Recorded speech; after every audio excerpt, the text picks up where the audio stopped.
Hello, everybody, and welcome to the Untitled Sickos Project, where we're back again. We're doing the podcast, the thing that we do every Friday, which you all tune in for and everything.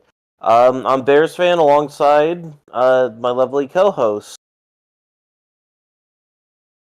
Hello, I'm not saying everybody, and my welcome to the name. I'm Untitled not. Sickos Project, where we're I back thought you again. introduced us. We're doing the. Oh my. It's different You for the all tune in for podcast. and That's on everything. me. I should have kind of I'm explained Bears it. fan. But yeah, MaskedAura, Nickman, Magnum Trash, and Crossrun Ren, and we have a little special. We have it's a mega. It's a mega recap. That means we're going over a shit ton of stuff. So Ooh.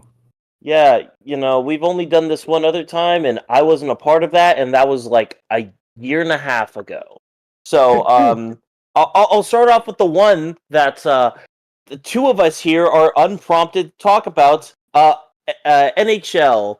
To the people that know about hockey, please discuss. Well, we're not going to do that. We still have the welcome mat. We're going to talk Oh, about the welcome. Oh, are we doing the? Yeah. Okay. Luke, I want to ask, how much do you like your video games? I really do enjoy the video that is my game. All right. Well, Luke, can you take out your wallet real quick? I am broke AF. Well, you know the $60 price point that turned to $70? How would you feel if that 70 turned into a 80, and that 80 turned into a 90? Oh, I mean, I'm already paying like $100 for games. What the fuck? Anyways. I mean, Yeah, it sucks. I'm not the biggest fan of the continuing of video prices when stuff really doesn't buy you're not justifying the ink for game. It's because, like, imagine if you're going to be telling somebody, hey, do you like Call of Duty? Well, guess what? That Call of Duty game is now going to cost you a whopping $100. How would people react? With Call of Duty, let's be honest, it's the same game with a couple of brand new things. And the Battle Pass, yeah, that's mostly done with AI now. yeah, it's rough. Being a video gamer is truly the worst. Who has it worse than us gamers? Am I right, chat?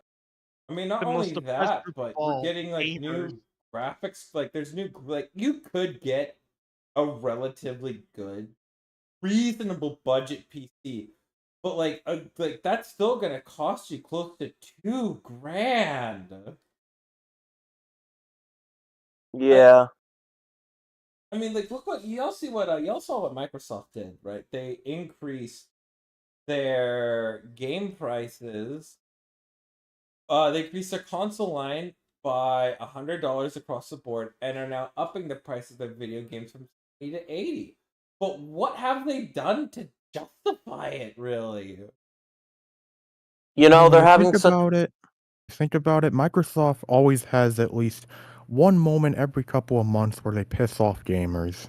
Xbox has no games to for them to be doing this. They don't have any Bro games. ain't got no singles where he need to be doing all this. Yeah, They've been shutting down more gaming. They've been shutting down more game studios than they have been making games.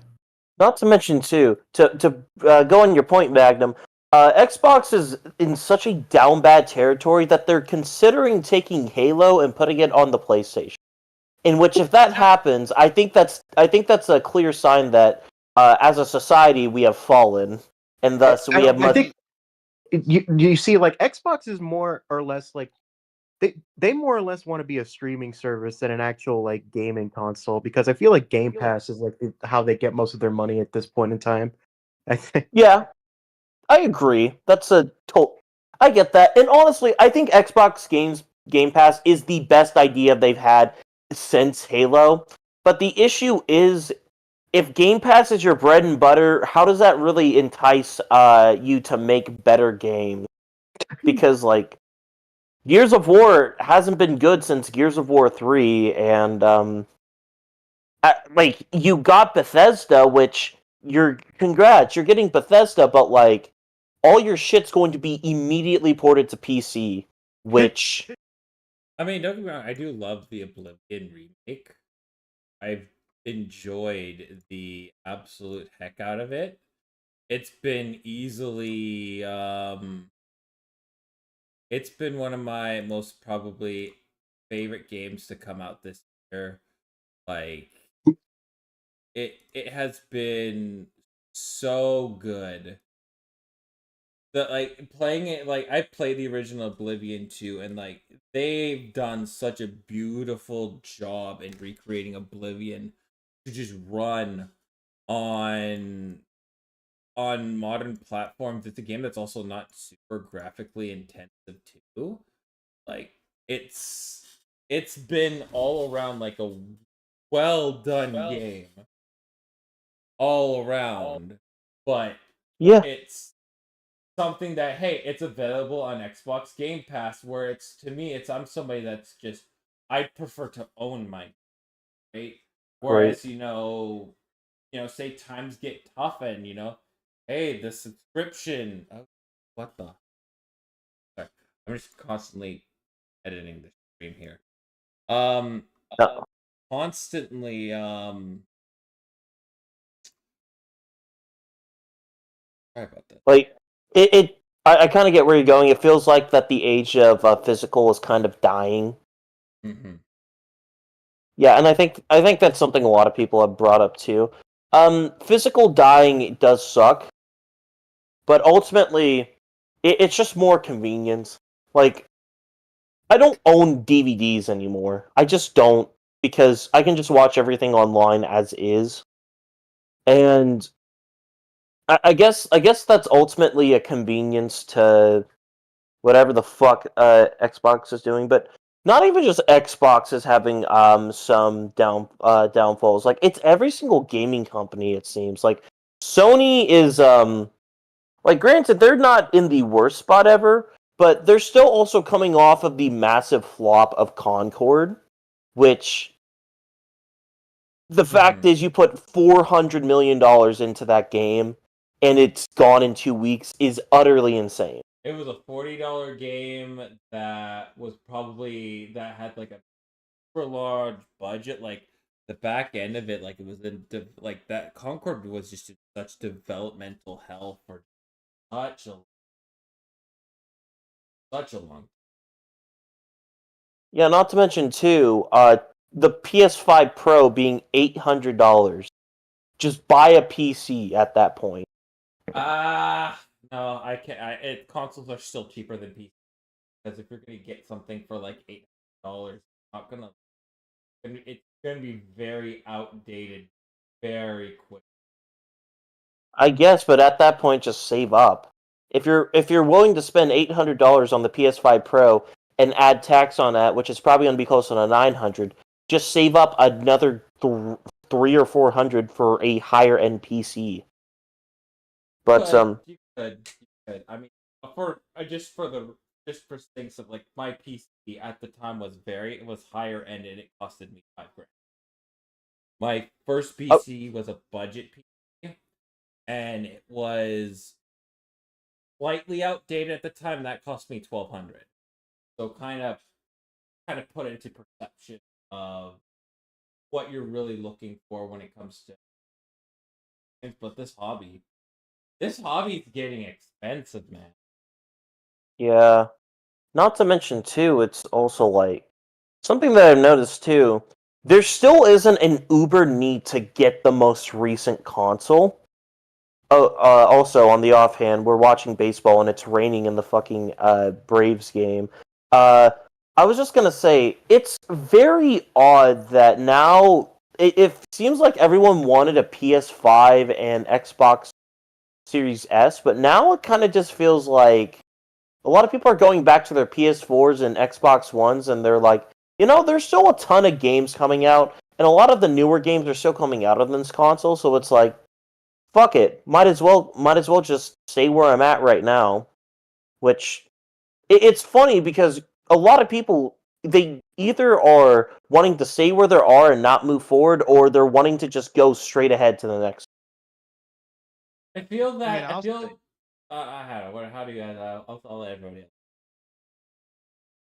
I was gonna Look say at all the only the- like I can speak. The only reason I upgraded to a PS5 was because my PS4 kept like doing the very very annoying thing where I would be like downloading something and then it would just like randomly just disconnect me from the internet, like disconnect the controller, me from the internet. So I basically would have to turn off the console and turn it back on again. So I was like, but I was content with my PS4. Like all the games I want to were still getting PS4 version. So it's like there's no reason, there's no exclusive for the PS5 that needed me to upgrade, but the PS4, my PS4 shitting itself was like, yeah, nah, it's time for an upgrade because if the console itself is shitting itself, it will be hard to play video games. So that's my one think they're- option.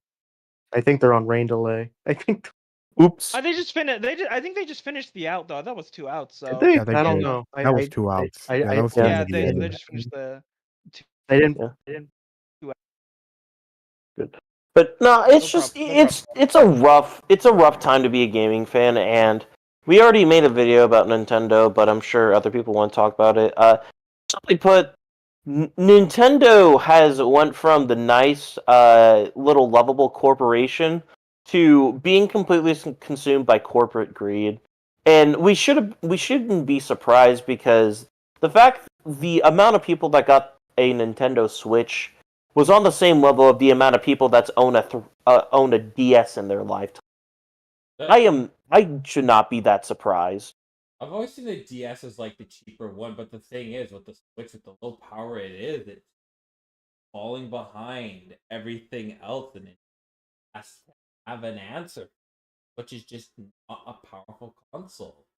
And the Switch 2, the Switch 2 is going to be a more powerful console, but like the idea of taking it on the road and using it everywhere, it's still not going to do that because the battery life is fucking horseshit. It's a half hour less than the regular.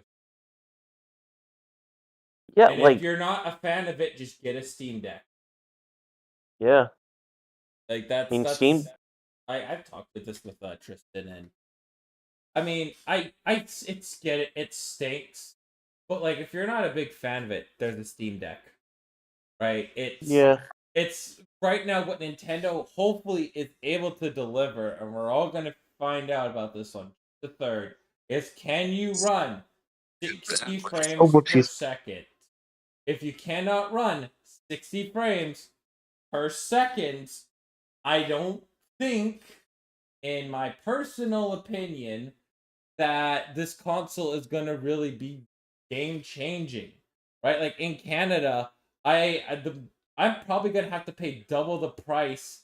And the thing that we found out is we're not safe from tariffs either, right? We're still probably gonna have to pay a duty on the console, even though they could directly ship it from Japan to Canada. They're probably going to ship it from Japan to the US and then to Canada.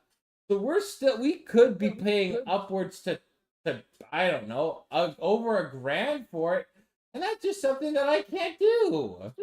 I don't think anybody can. Yeah, it's just rough to be. It's a very expensive hobby now, and it sucks. A lot of people just want to like. It's just rough. We're probably going to see a large increase in emulation.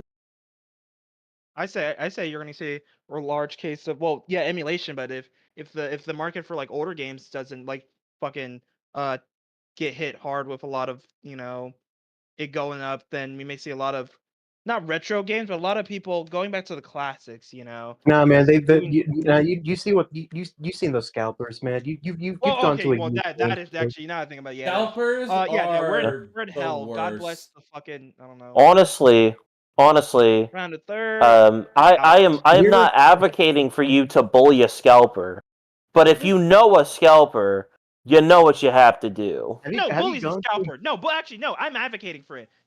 Have you those gone to people, a used dude. game store? Like those shit are that they cost way too much, man, for no Mhm. Dude, fucking I went to reason. I went Yeah. to a little Yeah. little I blame retro GameStop. store near me, and they were charging like, granted, it's a PS. Well, no, not granted, it's a PS2 game. They were charging like I forgot, $70 or $80 for a box for like a physical copy of Shadow the Hedgehog. I was like, dog, that's a lot. No, thank you. Fucking. No, thank Why you. the fuck? For Okay, Shadow first things the first. Hedgehog? Man. So okay, it is very okay, but can we be real? It's very easy to take advantage of Sonic fans. Like True. they are. I'm sorry, I hate saying this, but like if you told a Sonic fan they would get tickets to the Sonic movie if they ended up jumping off a cliff, I guarantee you 70% of those fuckers would jump off a cliff. Yeah, children do that to an MF or something. I don't know. I haven't played the game. This is a subtle nod to how many Sonic fans are children. Hashtag jump off the cliff challenge. Yep, Hey. and Yeah, I mean, Yeah. out. the thing that no, but Ren is right. You go into like say a hobbyist store, or you go to what's the what's A the word? GameStop. No, GameStop would have it on sale. I'm trying to think. There's another word for it. If people go broke, they Pawn shop? Pawn shop. Pawn Yes, there you shop? go. Like Yeah. I've gone to a couple pawn shops and like, do you want to know what a used copy of Heart Gold Soul Silver costs? Okay, but that's Probably Pokemon. $150. Okay, but that's okay. Pokemon is Okay, weird like that. that one's a bit more No, understandable. It's that's for a lot. gold. That's a lot of money. But like, Yeah. when I hear big words from Pokemon, I'm not surprised. Like here's Still, that's a fucking ripoff. No. Again, that's a lot. But like, Look. I'm just not surprised. No, we're not surprised, but we do understand how that's a big price point. Is Sonic fans and Pokemon fans like you have Sonic fans who are the most gullible and well not gullible, the most usable, and then right under that you have Pokemon fans. There's like a small gap between them. Yeah, but like And- Pokemon has the biggest it's the biggest emulators. They're Pokemon fans, right? Think about how Pokemon Right. projects and fan games they are out there. True. And a good chunk of them require emulation. But those Exactly.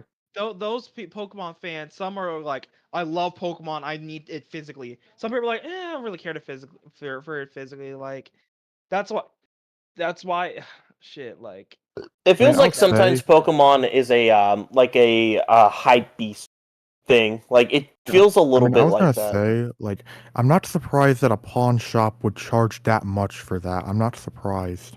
I mean, just for the fact that it's a pawn shop in general, honestly. They even hobby Like here's the stores, they're thing, I would charging love to support $200. pawn shops because pawn shops are local businesses, but like stop fucking charging me $20 for stop charging me $20 for like a Madden 12. I just want to get Madden 12 on the cheap. I mean, on the topic of something like GameStop, all I would say is like, yeah, they'll raise the prices. They just don't do it for those games. They just do it for like regular ass games. True. That's what GameStop does. Being a gamer sucks right now. Truly the most oppressed people. oh, and Out.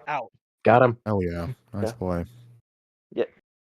We have 3.5 Cubs fans in chat right now. The half coming from Ren only because he's a Pete Crow Armstrong enjoyer. I just like the Go White Boy Go.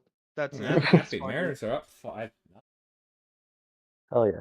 But any other gamer rage you guys want to get out now?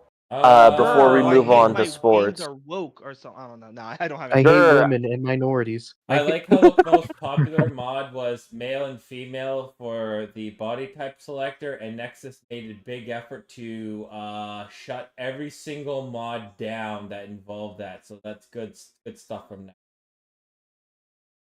No, Gooner. There's like the funny ones, but there hasn't been a general player body type, which a little bit disappointed. He said comically. But Get on anywho, moving gaming. hockey chat. I'm going to start us off as someone who doesn't know much about hockey. The NHL playoffs have happened, and as someone who is first experiencing playoff hockey for the first time, I mean, Ever? yes, this is like my first ever experience with like hockey. As much as these people are, well, the two other people, not These Ren, people. these hockey fucks. I am these people, actually. I am these Yes. people. These heathens These here. people, These yeah, these absolute fucking, grunglers. These you people. We are you people, okay? Yeah, as much as these people love hockey, I have been watching a little bit. It just sucks because I decided to watch the Blues and Jets game. That was not playoff hockey. So I was like, okay, let's try it again. I went in to watch Hurricanes Devils. That was not playoff hockey. You picked the wrong games. If We're any game picking I the would have told worst you games. to watch, I would have told you to watch Stars and Avalanche. the Jets and Blues are playing right now. It's 1-1 right now. True. Oh, never mind. True. They I'm just not scored. streaming hockey. Never No. mind. The Blues just scored. But but yes, Oh, wow. Oh my god, yes. the fucking Simply the put, Bruins I'm are not going to hitting. say playoff hockey is overrated because I clearly haven't gotten the correct experience. But in other news, I will say this: the NHL playoffs are truly an interesting breed, and considering considering one of the team, or well, both the people here have their teams moving on to the next round. Holy shit, that looks disgusting. I will leave this off to both Nick and Luke to talk about how the Toronto Maple Leafs and the Golden Knights, and also Magnum 2, because they know more about hockey than me, to talk about the NHL playoffs as I chime in and make witty one-liners about. Listen, you want to talk about the the playoff hockey experience? I have certainly been getting that because we got to experience 2 overtime games this series. At the back games with playoff hockey overtime, and we won both of them. And yeah, look, I'm not gonna lie, I'm just gonna cut to the chase. I feel fucking good right now. We won our series. I feel really damn good right now. I am happy. Like the hockey gods right now are rewarding me. They are not punishing me for our Stanley Cup in 2023. They are rewarding us right now, and I'm happy with that. Yeah, not baseball. Hockey. Well, we can you know. let's we're not gonna gloss over. How is the fact that the Minnesota Wild, man? Oh, Minnesota. Didn't they have like was it something with offsides? What happened? Yes, they were an inch away. They were an Well, inch now- away, like an inch away from winning Game 5, because they scored the game-winning goal, but they were an inch offside, literally an inch, and that literally costed them that game. Like, all I can say is say the line, the Tree. line. The Minnesota Bobbles dude. out. Like think of it, like I've seen stats online that it's been 10 years, 8 playoff appearances, and they haven't made it to the second round. Yeah, I got the stat Oh, pulled up. the Blues scored again, apparently. Oh, come on! Hellebuyck, I got the stat pulled up. Hellebuyck. That's been all What the series. fuck? Hold on, chat. Ren's logging in the hockey knowledge right now. They scored 2 goals in the span of a minute. They scored 2. That sounds about right. But on your point, Luke, I got the stat pulled up. The Minnesota Wild are the first team in NHL, MLB, NBA, and NFL history to make the playoffs 8+ times in a 10-year span, lose in the opening round every single time.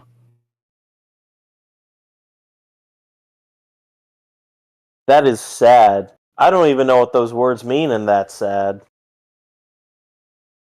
I mean, the sad thing is, they gave a great fight. They gave us everything we could handle. They gave a great fight against us, but like, Yeah, this is why not converting on your power plays, losing in overtimes, and being an inch offside, that's gonna kill you. Yeah, that's Yeah, death. But the good news is, cap space wide open now. Cap oh, space is- I will say I do know one thing. One of my coworkers is a Florida Panthers fan, and I asked them how they felt about the Panthers a while ago, and they said the Panthers make me not want to kill myself, unlike the Marlins. And I I wouldn't said if I had to watch the that's so understandable. That's so understandable. Yeah, no. Yeah. I I think they surpassed the Lightning as Florida's team. I think now. Yeah, they have.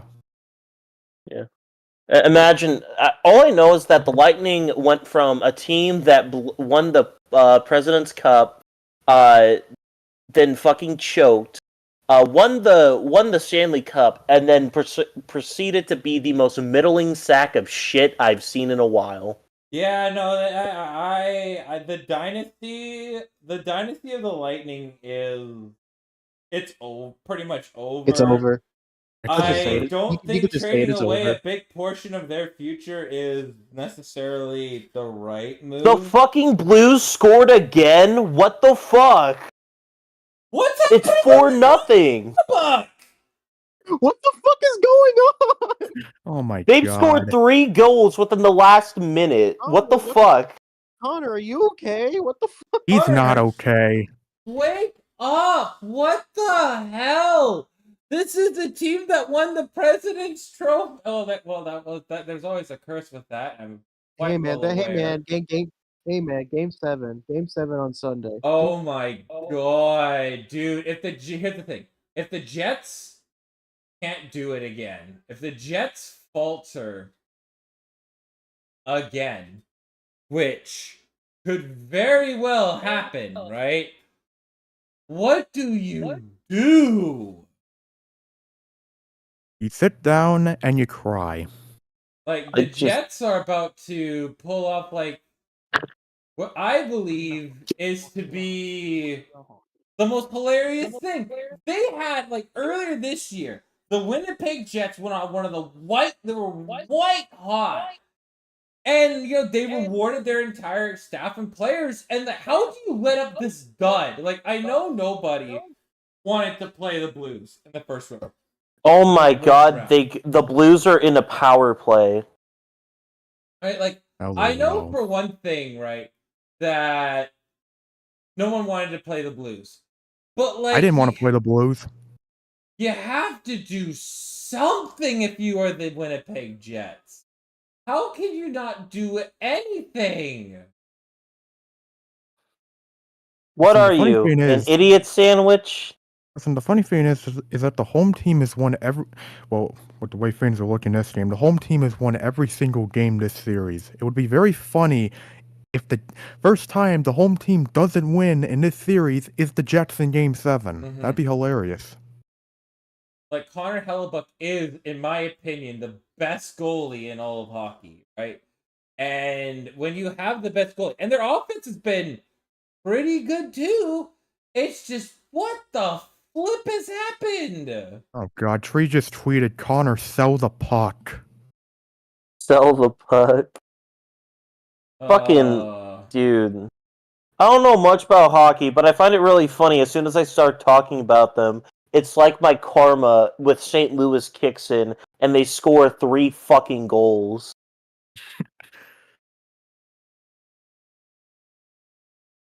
Look, man, fucking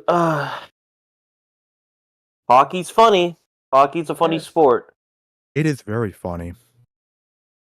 What else is there to talk about in terms of hockey? The Kings, I mean, they're something. Alberta's that was- finest property. Yeah, and you want to know what's going to be Alberta's finest property soon? The Vegas Golden Knights. We beat them in When they have- 2023, and Yeah, the Oilers still don't have a Stanley Cup That's yet. been pretty even between the too. Yeah, they're not our property. The Canes have lost to the Oilers 4 straight seasons. That is what true property looks like. Dude, the Kings, man. This is probably their best chance in beating the Oilers. You mean to tell me that most of their players are hurt? They have below average goaltending, and you still can't win. They had home advantage as well. Mm-hmm. Like, this was the first time you've had home advantage. You have one of the best power plays in the league. You have a well-balanced team. You've done well against Edmonton this season, and you still can't beat them. The Oilers have cemented the property of the Kings. They should be happy that at least the flameout of one the whatchamahoots the flameout of the oh my god. What are you thinking of? Lakers. Lakers. Yeah, Okay. Lakers. The Lakers, right? You better the Lakers being the biggest tire fire. Be happy that you're not the Lakers tier of bad. Because if you're the Lakers tier of being bad, big old I was gonna say woof. We can get into basketball after this. Yeah, we're gonna. I'm just saying as a reference point. It's been very quiet, the blowback this year. Yeah. And yeah, that's just not a good look for the team in general. I don't, and the problem is too. Just in general, I find the Pacific Division to be the weakest in hockey right now. I think the Pacific is still the weakest, and right. I mean, look. I mean, we could just do a quick rundown. Look at the Canucks. Look at the Calgary Flames, the Kraken. I mean, the Ducks. They feel like their rebuild is eternal. Still, Yeah, basically with the Pacific, with the Pacific, it's basically just Knights and Oilers run the show, and the Canes try and change something, but they fail miserably at changing. The Canucks are run by a locale. The Calgary Flames are in a rebuild mode of everything. They don't have any scoring power. It's just Dustin Wolf carrying the team. The Kraken, they're still trying to build something, right? It wouldn't surprise me if the San Jose Sharks made the playoffs as the third seed in the Pacific Division. It would not surprise me. Just because. Surprise me. Oh my god, the Blues scored again. Oh my god. Wow. They got do you make a goalie change after this? Because holy smokes, man. Yeah, four goals in 5 minutes and 23 seconds. But yeah, I mean, the Pacific is going to be something really just watch for the time being. And other than that, we just gotta wait and see what happens, I guess. But back to the East. One team. Holy fucking shit, these actual sorry-ass losers actually did something! I don't know how to feel about yesterday. They did it. William Nylander. I've always liked William Nylander. Never hated the guy. I'm still, as to say, was this the win that's going to turn them around? No, I still think that they lose to the Panthers in 5. I don't think they're going to beat the Panthers. Panthers they're too well-rounded and, something that I would consider to be a playoff warrior team. That's this current team, right? They are the Warriors of the playoffs, and they have home ice, and they are vastly the underdog. Great win. I mean, after Game 5, I was like, oh my dear lord, they're actually going to find a way to blow a 3-0 lead. They're going to complete the Infinity Stone in terms of embarrassing themselves. This is it, the final Infinity Stone. They're finally going to embarrass the living heck out of them. Here it is. But Game 6 happens. They go up 2-1, sure. Still a little bit on the edge of my seat. Centers, tie it up. Shit. Max Pacioretty scores the game-winning goal, and Nylander to just end it all. Out. I have never felt a huge sigh of relief ever before in my life. The biggest sigh of relief that I have taken. I'm very happy that they did it this year. Sorry for doubting them. It's just, you know, history has a way of repeating itself, and it's so like this team to do something like this. That's so Toronto to do something as to blow this kind of to blow it in general. So I'm happy that they got it out. Now, playing the Panthers, I don't know how well they match up. Their Panthers are fully healthy. They are a nasty team. And I mean, hey, our old enemy, Brad Marchand, is literally on the other team. And I'm not looking forward to facing him again. If the Leafs let them get under their skins in this game, then it's over. If the Leafs can emerge victorious and somehow win, could they win? I would be like, you know what, winning a Stanley Cup is so possible for these guys. And it's just a matter of, and they do it.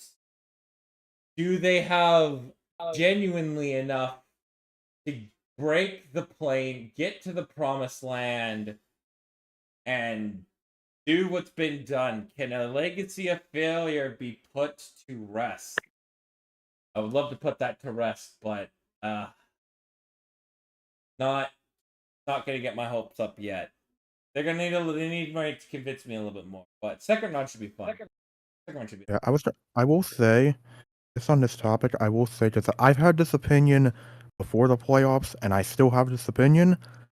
Whoever comes out of the Atlantic, I believe is going to the Stanley Cup Finals. Absolutely. I think the With all Atlantic due is respect to more. Washington, because I love what Washington's done this season, but with all due respect, I just think they're poor matchups against the Atlantic. Oh, absolutely. Like, the Caps are good and all, right? But you're gonna have somebody out of the, like, if it's gonna be the Florida Panthers, like, you have had two crazy good rivalry battles with the top teams of your division.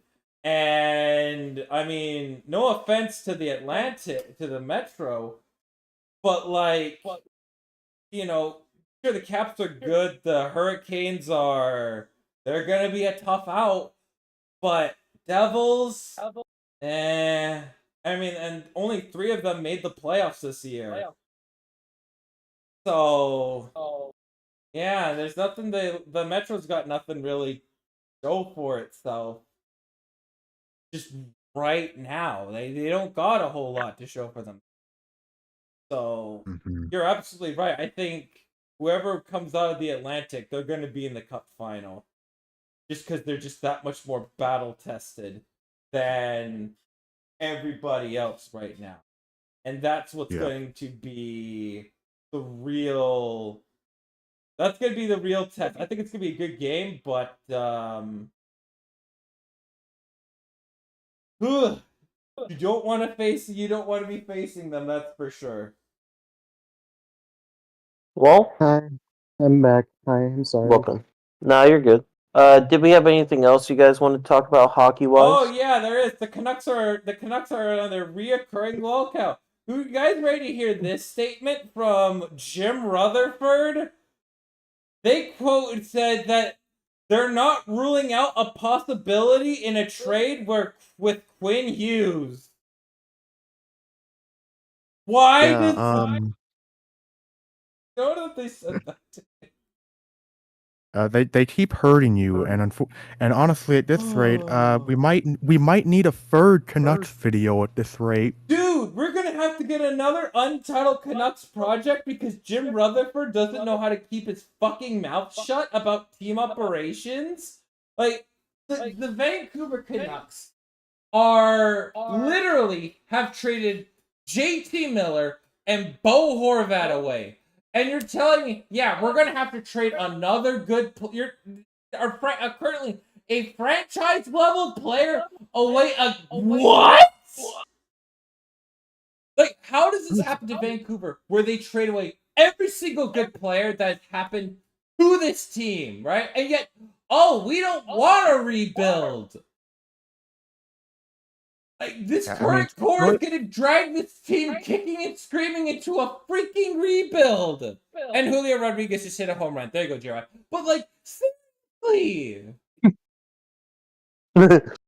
What the fuck? How is all this happening? Oh, nice home run, Julio Rodriguez. How the fuck does this keep happening? Yeah, I know, right? Like, seriously. Yeah, into the no-fly zone too. It's like Ooh. the Vancouver Canucks have done everything possible to destroy what they have built and rebuilt. Like, you're telling me a bunch of middle six forwards are going to change the game? No, they're not. Luke, how do you know that? You've never picked up a puck in your life. You're right, but I've watched enough hockey to know that middle six forwards, which is basically all outside of Elias Pettersson, that's all they are. They're a bunch of middle six forwards. Don't get me wrong. I love Connor Garland. Connor Garland's a fantastic player, in my opinion, but he's not going to be a first-line player, and that's what you need. That's what you need right basically, now. Canucks go Burr, and they keep making Luke angry. They do. They make me so mad, and I mean, there's a reason why I'm going to care more about the Seattle Kraken and the Toronto Maple Leafs, right? Because they're more fascinating. Even the Toronto, as much as these times they break my heart, they're not going to. This current management group is not going to trade away their star players, right? There's the Toronto Maple Leafs are the reason why. You know what? Sure, you don't have a whole lot of playoff success, but if you're looking to trade away players in hope of somehow being successful, you have lost the plot. And that's what just the Canucks have done.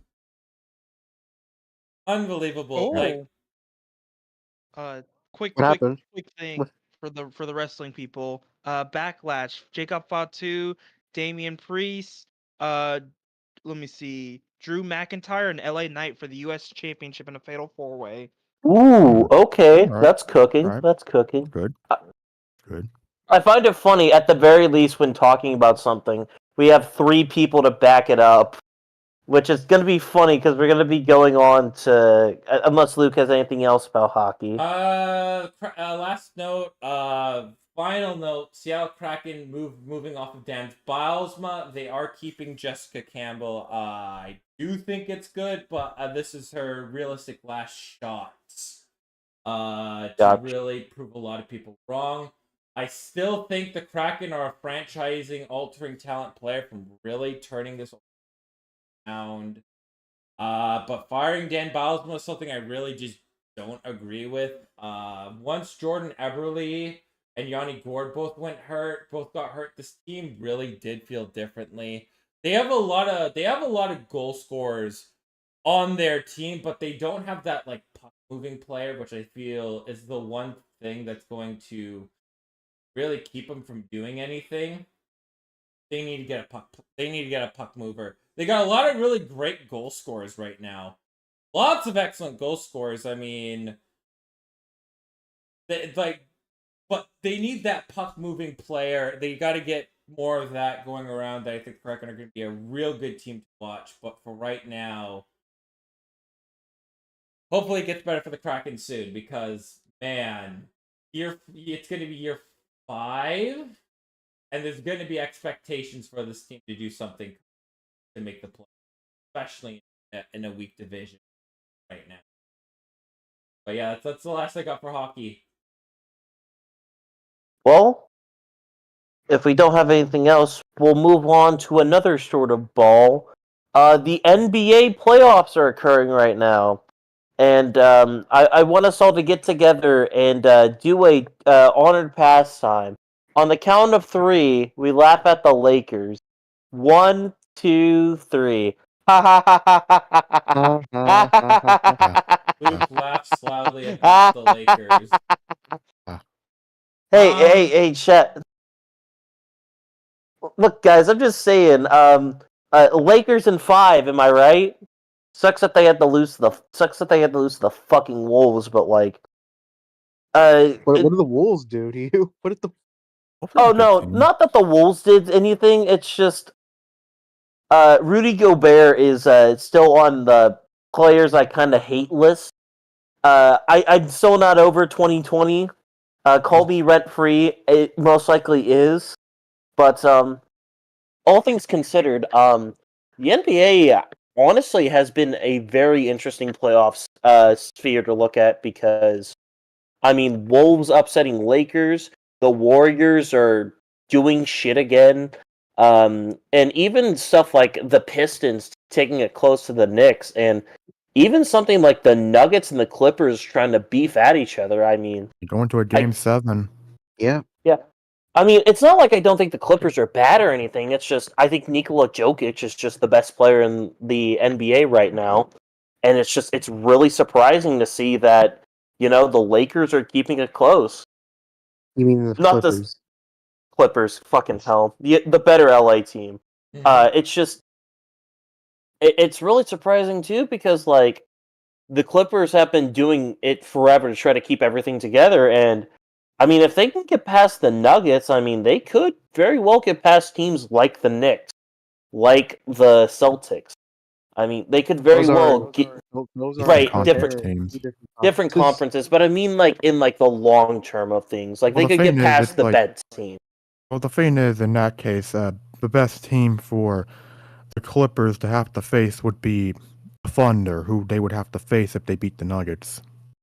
Yeah, the thing is that I don't. The thing is that the Grizzlies were kind of just. They were just shit.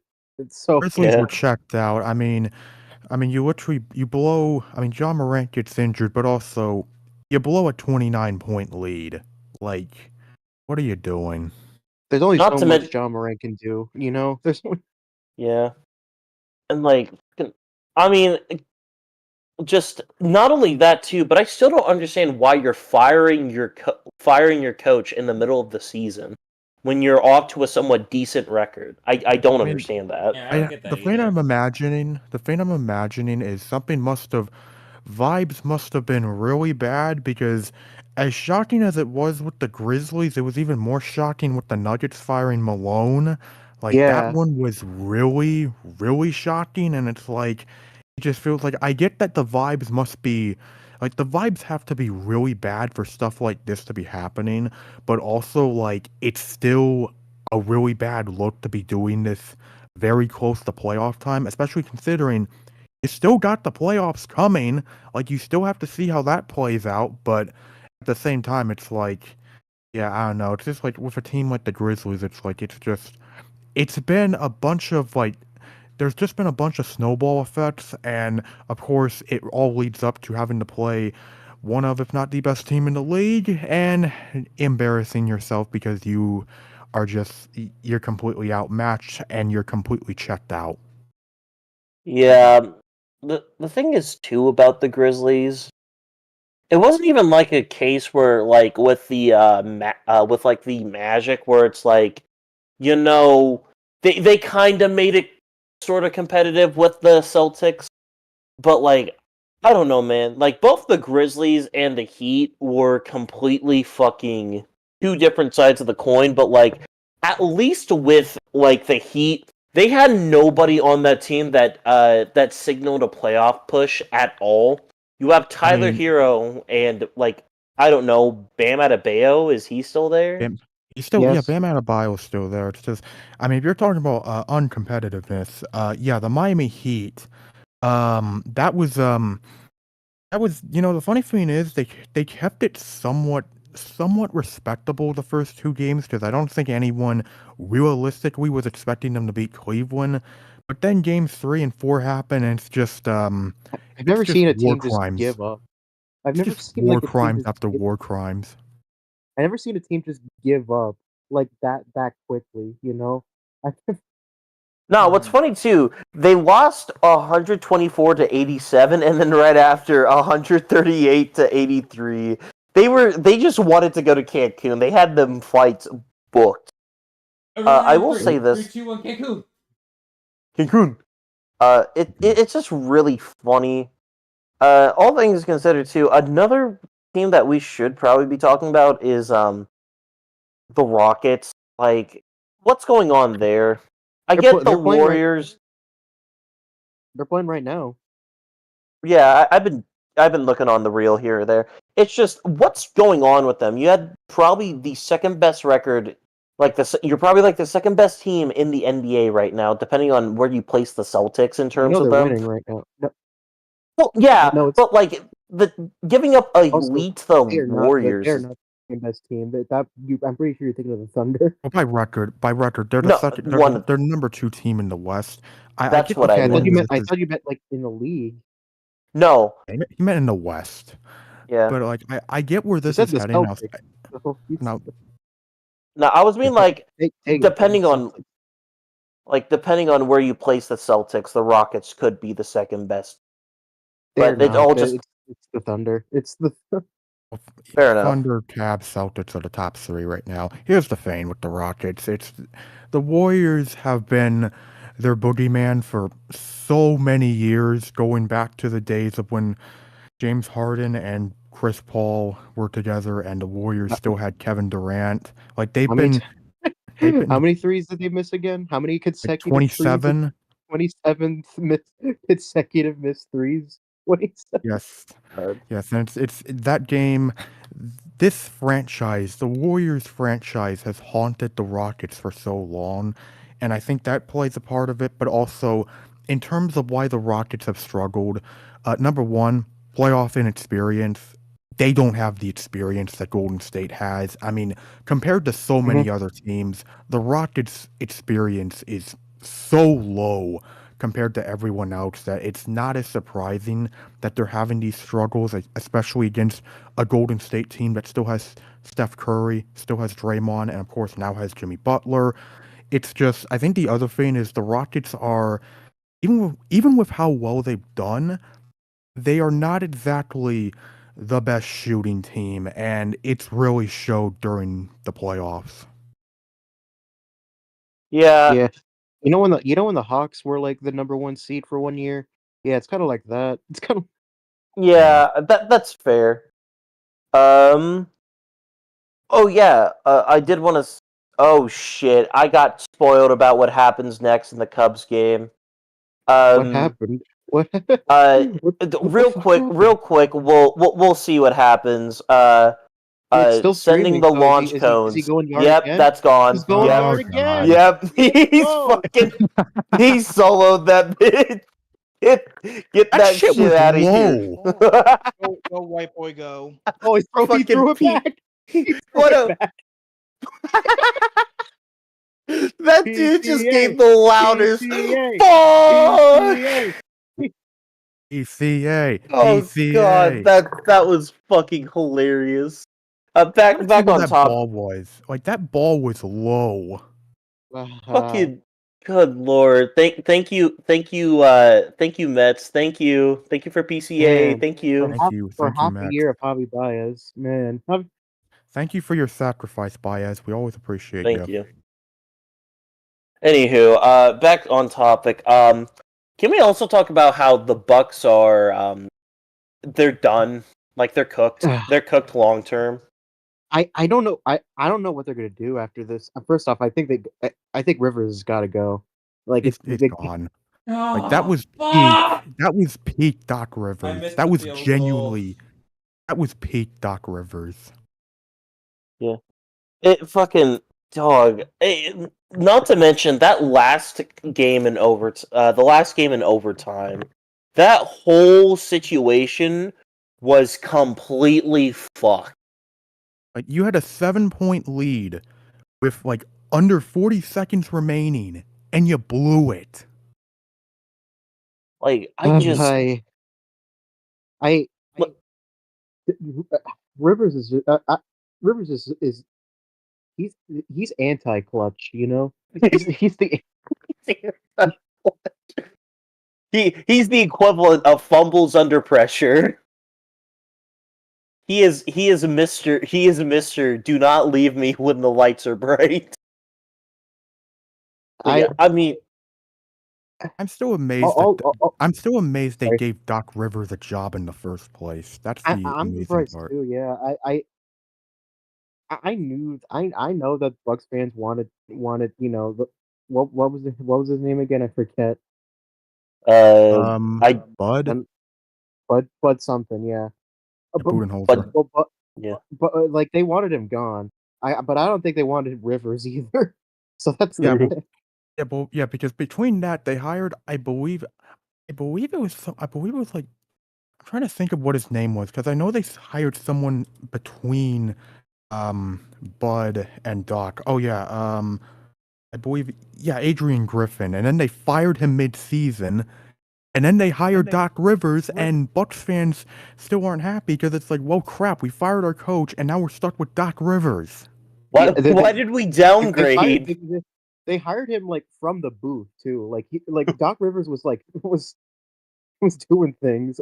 He was He was in catering at ESPN, and then he gets a fucking call. You want me to coach who? Fucking get me a check. now all I don't know I don't know a part of me does believe that Giannis might stay in Milwaukee considering how loyal he is to that city, but at the same time, like I don't know. I don't know if he wants to be here anymore. You know. Yeah. Well, But I mean, not to mention Giannis, too, like the thing with Giannis is he loves Milwaukee. Like you can tell he loves that city so much. He loves the fans. He loves them so much. But also, he's probably well aware of the fact that I'm probably not going to win another ring with this franchise, which is Yeah. unfortunate. But we also have to sit here and consider too. We may have just seen the last of Damian Lillard too. Like torn Achilles this late in his career. He better bring up Aaron Rodgers' fucking guy, otherwise he's fucked. Yeah. I mean, like very few athletes can return from a torn Achilles at that age. Like Kevin Well- Durant did it. I mean, yeah, true. Kevin Durant did it. Klay Thompson did it, but those are like the only two exceptions, I think. Not to mention too, both of those are big guys. Like Damian Lillard is not that big, and it's just not to mention too. Basketball is such a more at least physically more like physically cardio demanding sport than football. Where as a quarterback, yeah, sometimes you will have your cardio getting up, but 9 times out of 10, unless you're getting absolutely killed, you can relatively stay in the pocket and just deliver dimes. With basketball, you're going back and forth so many times. One little slip of the ankle and that repaired Achilles is just broken. It's just I feel so bad for Dame, man. Imagine like coming back from like, blood clots on and just and then having your fucking like potentially having your career fucking on the line now with a torn Achilles in the playoffs. He never made it to a conference final in his career, has he? he made it once. Right, but like even that being your closest is just sad. The closest comparison I can make to Damian Lillard is just fucking Mike Trout on the A's. Like True. it Like, sucks, man. it really does suck because, like, considering how loyal he was to Portland, and I get why. He loves the community and the city, and but like the thing is that those teams they did not love him back. That's the Yeah. It's just it's rough, man. I mean, the fact of the matter is I think we're as like NBA fans, we're trying to get to the point where like the people that we watch in like the early 2010s, like they're going to be gone. Like Kevin Durant at most maybe has like 2 or 3 more years left in him. Like I don't know how long Steph Curry is going to be doing this because the way he plays his game is um un un like unreplicated. Like you can't replicate what he does. But like he's getting up there in age. Klay Thompson he's getting up there too. LeBron may have also played his last game. We don't know yeah. that yet. He doesn't even know if he's gonna what he's gonna do after this. And I don't know. I think he might retire because he has nothing left to prove. He played with Yeah, he his Right. son. That's all. That's he succeeded his goal to play it beside his own son. All right, 10:35. It's just there's so much going on right now. There's so much uncertainty. Like the only things that are really kind of like certain as of recently is like I mean, I guess we have new stars like Jason Tatum, Tyrese Halliburton, Jalen Brunson. Like we finally got the new stars coming back, which is good. Anthony But Edwards like too. Anthony Edwards, Donovan Mitchell, like we got the new talent. That's not the issue. But like, how much of the new talent is really gonna like show? I mean, Like I like mean, how, I mean, it's been showing. I mean, like Anthony Edwards. I mean, he might be the new face of the league when LeBron's gone, and I'm fine with that. I mean, he's he has shown that he could be one of the top guys, and of course Jason Tatum as well. He's been fucking baller as well, and and of course Wemby, of course. But that yeah. I don't know what the Spurs are still in a very weird period, especially Wait, now that Popovich is now no longer going to be coaching. Hmm. I guess the word should have been like we don't know if they're going to be to that level before because we definitely have, like I said, we do have some people slowly getting there. But like, when are we going to get like the next like Kobe, the next LeBron? Like, there definitely is like people pointing there. But like, even by now, like Kobe, LeBron, those type of people, they've cemented their face by the time in their career. While Anthony Edwards, while I do feel like he's almost there. It's just he doesn't have that one signature moment in my eye.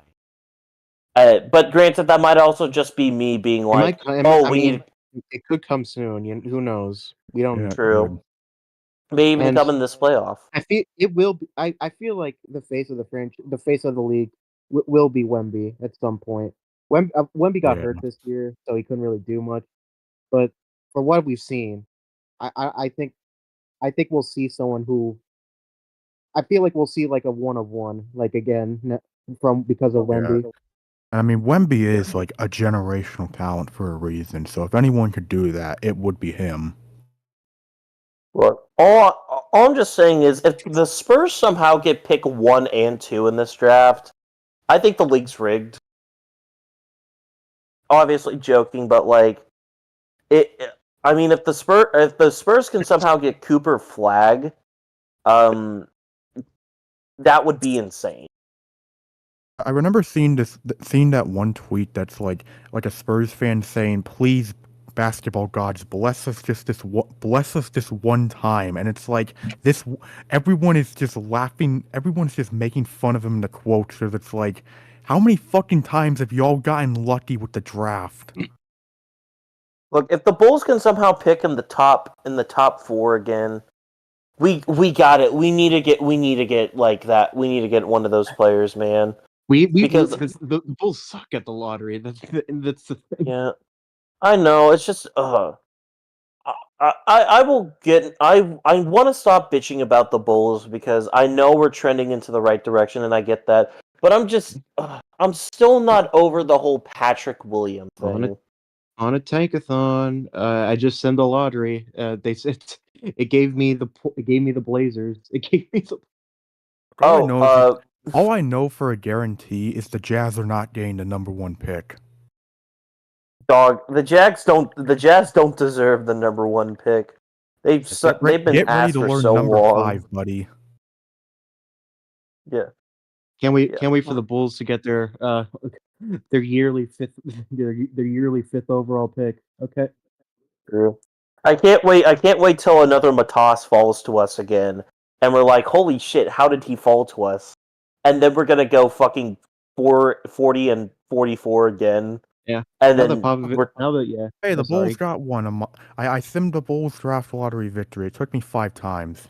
It took a bit, but we got it. It took a we're getting there.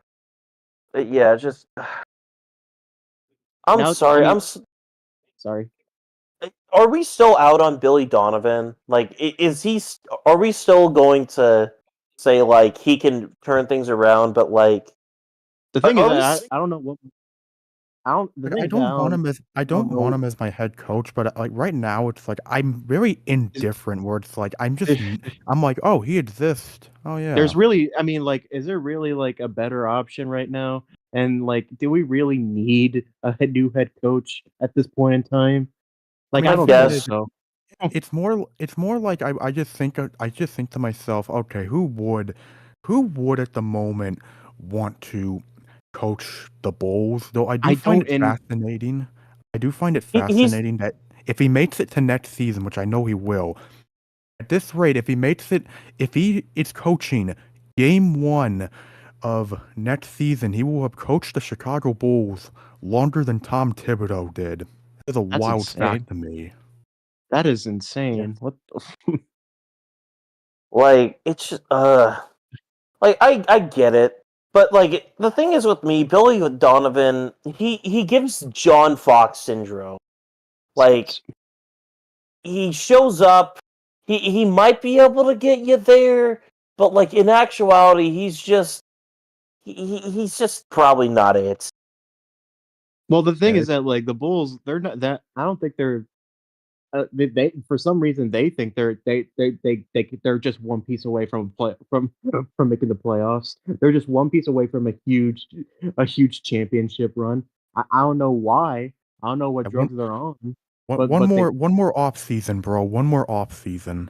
Look, I guess I guess what I know what they're trying to go for in that case, because it's like, okay, every single team in their playoffs have their one big player. Like the Wolves have Anthony Edwards. The Celtics have Jason Tatum, even though they have a bunch of more talents. The Cavaliers have Donovan Mitchell. Like, I get what they're trying to say, but it's like, even like, what if one of our guys become that? Are we really gonna say that person's gonna be able to carry us until there? No. I feel like Kobe can do that. Yeah, I think he can too. It's just it sucks with Kobe because I feel like he's just almost he's almost there to being that like next big guy. But then I just feel like sometimes his development just kind of falters. But I do feel like this year gives me a lot more hope that he can be like one of those top 15, top 20 players. He's already I made just- two big. Yeah, he's already made two big jumps in the last 2 seasons. You know, he was runner up for most improved player, and then he was basically all-star caliber this year. So, you know, I feel like we'll be fine. I think the Bulls will be fine, more or less, because I think Modest, Kobe, and Giddy. I think that's a solid big three for now. But you know, they're still looking for more. And the issue is that I don't know if they can. Well, it's not only that too. I don't feel like the Bulls really spend a lot in free agency either, to where we could sign that next big guy. Yeah, it's fucking Jerry. That's the problem. I don't know if Jerry is willing to do that. Jerry, quit being a fraud, Jerry. Quit being a fraud, Jerry. God, I'm still mad at the fucking White Sox City Connect uniforms, mainly just because like it's just Jerry just flaunting. Hey, look at the two teams I own. Like, fuck you, man. But remember the Bulls. Remember the Bulls. Remember the Bulls. Remember when everyone loved the Bulls? You're supposed to love the Bulls. You live near Chicago. You're supposed to love the Bulls. And if Having you the don't, you're collar, just like- not a Bulls fan. Having the caller having like the 3 White Sox championships with in between like the fucking Bulls dynasty is so fucking like it's so fucking like fuck you, man. Like what are you doing? What are you Okay. doing? But I feel like we've yapped a little bit about the NBA. Is there any comments or anything else you guys want to discuss over before we move on? NBA is a league. We'll watch. Now that Popovich is Greg back, Becky Popovich Hammond. kind of being moved off of was kind of surprising. Becky Hammond, welcome back to the Spurs. Well, up next on our agenda, we have the MLB, which it's a perfect time to bring up the MLB. And as I say that, 10 home runs have just been hit by me simply just mentioning the MLB. The Cubs currently have a 10 spot. Put up a tenner on the Brewers right now. And so did the Mariners. In fact, Me happy. The Mariners are up 10-0 against the Rangers. I'm a happy Chat, we're in the Juice era again. Juice 2.0. Electric. It's been Boogaloo. a very weird season so far. In a good way. I like what's Speaking been of the going Mariners, on. there they are showing a home run. A home run. Cal Raleigh. That's just a replay, a grand slam. Yeah, replay. Cal Raleigh no. and Michael Bush having grand slams on the same day. big dumper, The man. Twin Towers. Something Twin Towers, I think. But it's Twin Tower. You said Bush, Well- so Okay. Oh, Fucking. Oh, well, I mean, speaking of Twin Towers, today is the 14th day anniversary of Osama bin Laden's death. Chat, Thank what's you, your John favorite thing Cena. about baseball right now? I love We- John Cena. we have successfully Ended a permanent demise of Osama bin Osama Laden. bin Laden. Yeah.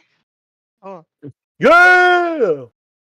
Fucking hell. But yeah, baseball. This is my second year actually starting to watch it, and this baseball stuff's kind of fun when your team isn't constantly being boring and not getting runs. And it also helps too that the defense is pretty good. But considering we have 3 Cubs fans, we'll save the Cubs yapper for a little bit later. Talk about the Braves, Ren. What have you enjoyed about the Braves so far? they're not last place anymore. throw in the That's banner. it. Put up the Yeah, put up Put not up the last place. banner. Not last place. That's it, dog. Like they start off the season 0-7. Like swept. I mean, granted, swept by the defending champs, but like that's not fun either. But like they're not last place anymore. I mean, the Braves have been doing pretty fucking well as of late. They're doing pretty decent, but still in 4th place in the East. So Yeah, the NL East is a weird division. The Mets, blah. I feel like the Mets are still gonna win it. they're I actually think they 3rd in just the have to- division over Philly. Wow, or not Yeah. Philly, over Washington. Well, I mean, I do Still believe 6 that the games Mets will behind the still win Mets. it though. No, the Yeah. Mets Well, are still. Oh yeah, they're. Oh no, yeah, the Braves are 3rd. Yeah,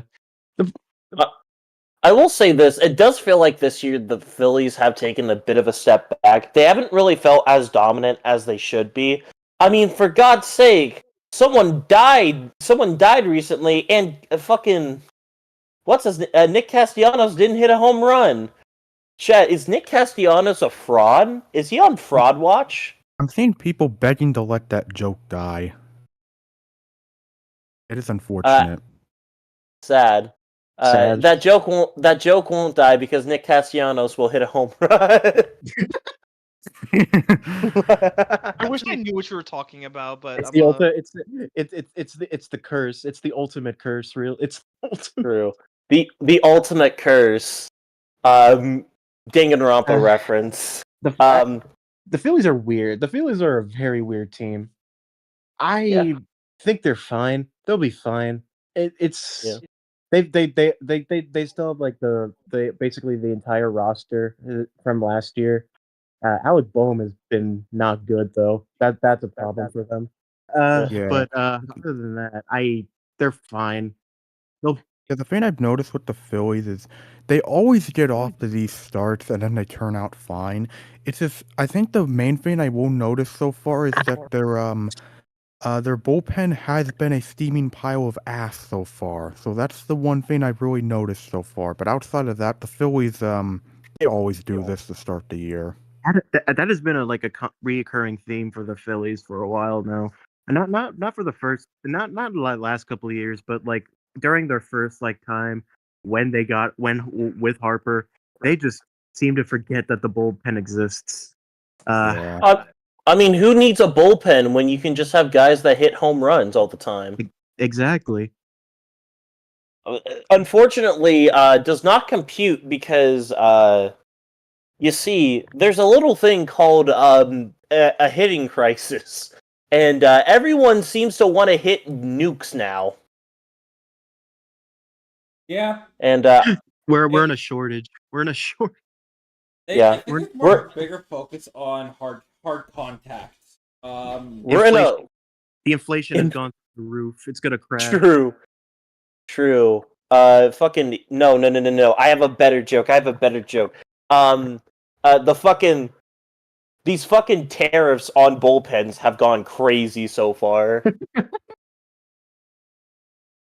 Fair enough. I think one of the things that I've really been enjoying this is there's been just a quick in hard contact. It's been really good to see because even then, right, still smoke the ball 110, and they're still get incredible feat of athleticism done by, which has been really good to see. Yeah, it feels like this year baseball has been a lot more fun to watch because it's been very defensive oriented for the last couple of years. It's nice to just see funny people hit the ball out of the park. It is really funny to see that. I don't think this is going to be a change in anything, but when you think about it, it is kind of exciting to think that maybe hitting home runs out of nowhere and just nuking shit is going to be back into the norm, and this time without steroids. Are the balls juiced again? Who knows? Could be. The juice is loose. Man. The juice is loose. If the footballs are again, I'm gonna why be does everyone sad hate because fun, man? home runs are fun. True. I mean, who wants to see a pitcher throw a perfect game when I can see someone hit a grand slam almost every other week?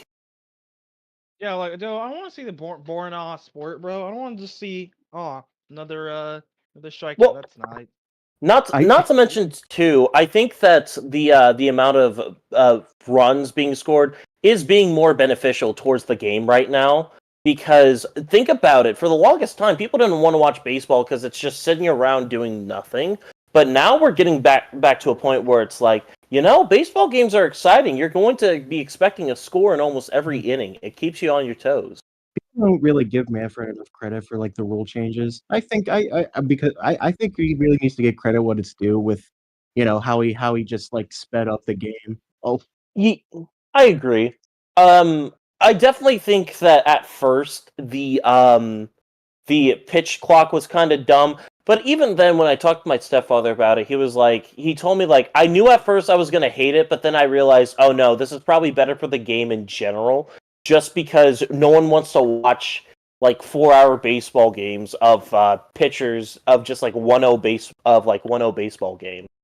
I mean, And I'm like, that makes a lot of sense. I don't mind seeing those like every now and then, but like Right. you got 162 game seasons, and if it's just like say you got like 2 series that are really closely contend with one another, it's really hard to watch the third one. You might need just a couple days off from baseball just because it's you like the sport and all, but like you like the action part. And one of the things with the pitch timer that I really liked, and everybody and their moms traditionalists hated this so much, I liked it because pitcher duels, they're 2 hours long.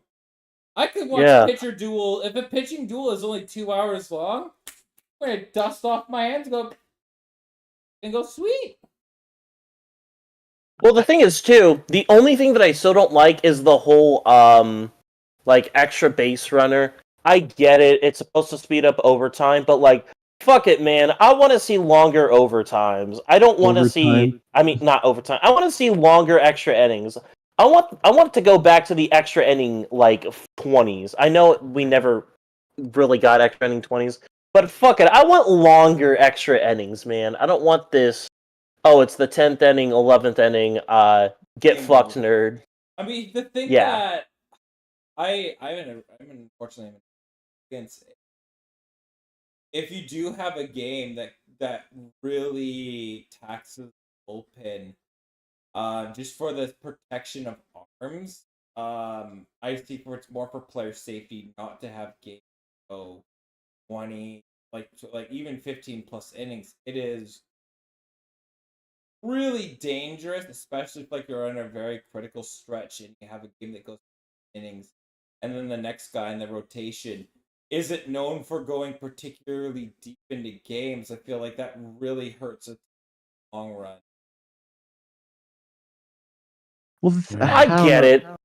Like, I don't know. The that. thing for me is that I just don't feel like it's. Sorry, I just don't feel like it's very. I don't know the right word, like fair, I guess. I just don't like having like just giving you like basically just a free run. I don't know, man. I just My feel thing like is, I wish it would be treated more like something like the shootout with the NHL, where it's like you do overtime for a bit, or like for baseball's case, you would do like 1 or 2 like normal extra innings, and then you go to do the extra runner. If they did that, I would be very much in favor of that. But I get why they do what they do in terms of the extra runner rule. fuck it, like let's do a home run derby at the end of it. Oh, that would honestly, Oh, based yeah. idea. I would want that so badly. But I think the better thing would be probably, at least for me, it would most likely be, look, after the first 2 innings, if no one has scored a run yet, then you have the extra runner on, like, second base. And then in which that case, okay, that's fair. Because at least you look at the 12 innings, and 9 times out of 10, it most likely won't be going to that anyway. I think it needs a slight adjustment. I don't think immediately starting with 1 runner is the right answer. Because pitchers can go 1 or 2 extra innings, in my opinion. This weak liberal mindset of pitchers not being able to pitch past 5 innings is what is causing the West to fall. Yeah, I mean, I'm kind of mixed for it still. I mean, I still prefer the second run, for the ghost runner in general. Because I mean, if you look at it with extra innings, it takes 1 less hit for a game to conclude. That's why I feel like all this. There's still teams. You still have a runner on second base that still struggle to score. Like I've seen many games where I think we see a lot less games that go deep, that go like real deep into like later on innings. But I feel like it's for the best. Freeman and I guess. Like, I get the understanding of it. And it's not a horrible rule. It's something that doesn't ruin the game. I don't know, man. I want to take me back. I want to see longer innings. But granted, I'm not the one playing the game, and if the players feel like that's a lot better for their health, then I'm going to agree with the players because I'm the fat ass slob watching them hit balls for me. Here's the thing, like the players, they didn't want these rules at first because like they're always like so concerned about the purity of the game and whatever things they have did they decide Whatever to. woke bullshit. But and then COVID hit, so they didn't really have a chance. They didn't really have a choice in the matter. Right. That's fair. So, yeah. But backing off of rule changes for a bit, Luke, you're allowed to talk about the Mariners now. Well, we're gonna get a Puget sound off for now. I'm too lazy to make a video. I was supposed to do it today, but then I just all day. So here's the Puget sound off in the stream. What? You guys. It's his video series. Yeah. No, I'm just Yeah. I'm just heard Ren just saying what is he? What is a check? Because like the dude looked like the bat was going like damn near past home plate. Like so I don't know. More baseball shit I don't know. Yeah. Yes. Hey. All right. So. Got him. Last time we left off, we got the unfortunate. We get baseball being just a silly sport as it is. Coming off this of a, we stole the series versus the Astros, which was something that baseball is a little silly sometimes. So, significant notes to go over. I'm gonna just take a look at the IL list for now because we do have a lot to talk about. First important note.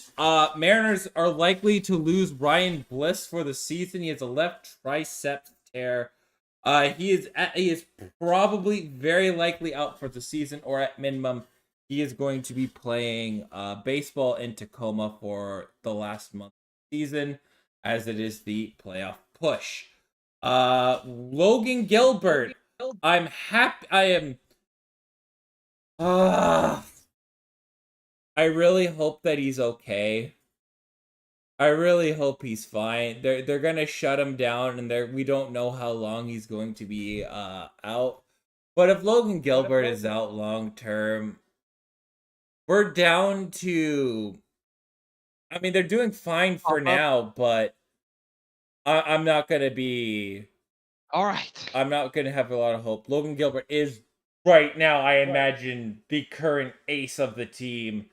And to lose him for the season, or if it's, God forbid, if it's Tommy John, if he's up for Tommy John for the entire year, that's a massive blow that I don't think this team's going to really recover from. I mean, That's fair. You have Emerson Hancock, who's been doing all right, but he's a, contact hitter who's going to be looking for ground balls and everything. That's just the kind of pitcher that he is. He's a ground ball hitter type of pitcher. That's great and all, but you don't have real high hopes for it. George Kirby could start his rehab start very soon. I'm hearing that he could be starting it on Tuesday, or it could be this Sunday. So he could be coming back to Seattle probably by the end of the month. Other notable injuries, they just put Dylan Moore on the 10-day IL with hip inflammation. He should be good to go, I hope. Big one, Luke Raley is out at least 2 months with a left oblique strain. That is a massive blow to the team. The good news is, though, they're looking to get Matt Brash this series versus the Rangers. So he could be active tomorrow or Sunday. Matt Brash is looking to come back for Seattle as always. But now with the games. Blue Jays. I love playing the Blue Jays. The Blue Jays are without a doubt one of my favorite teams to play against. It's funny how Cal Raleigh just owns the Blue Jays. It's funny. He just owns the Blue Jays. I mean, and Rowdy Tellez hit a home run in every single game that was played. So, again, baseball is a funny sport sometimes. So they do well against the Jays. Before that, they did play the Reds. They took care of business against the Red Sox, and they took care of the Marlins, and they swept the Angels. The fact that they are, like, again, the rough starts that they had is completely have been undone.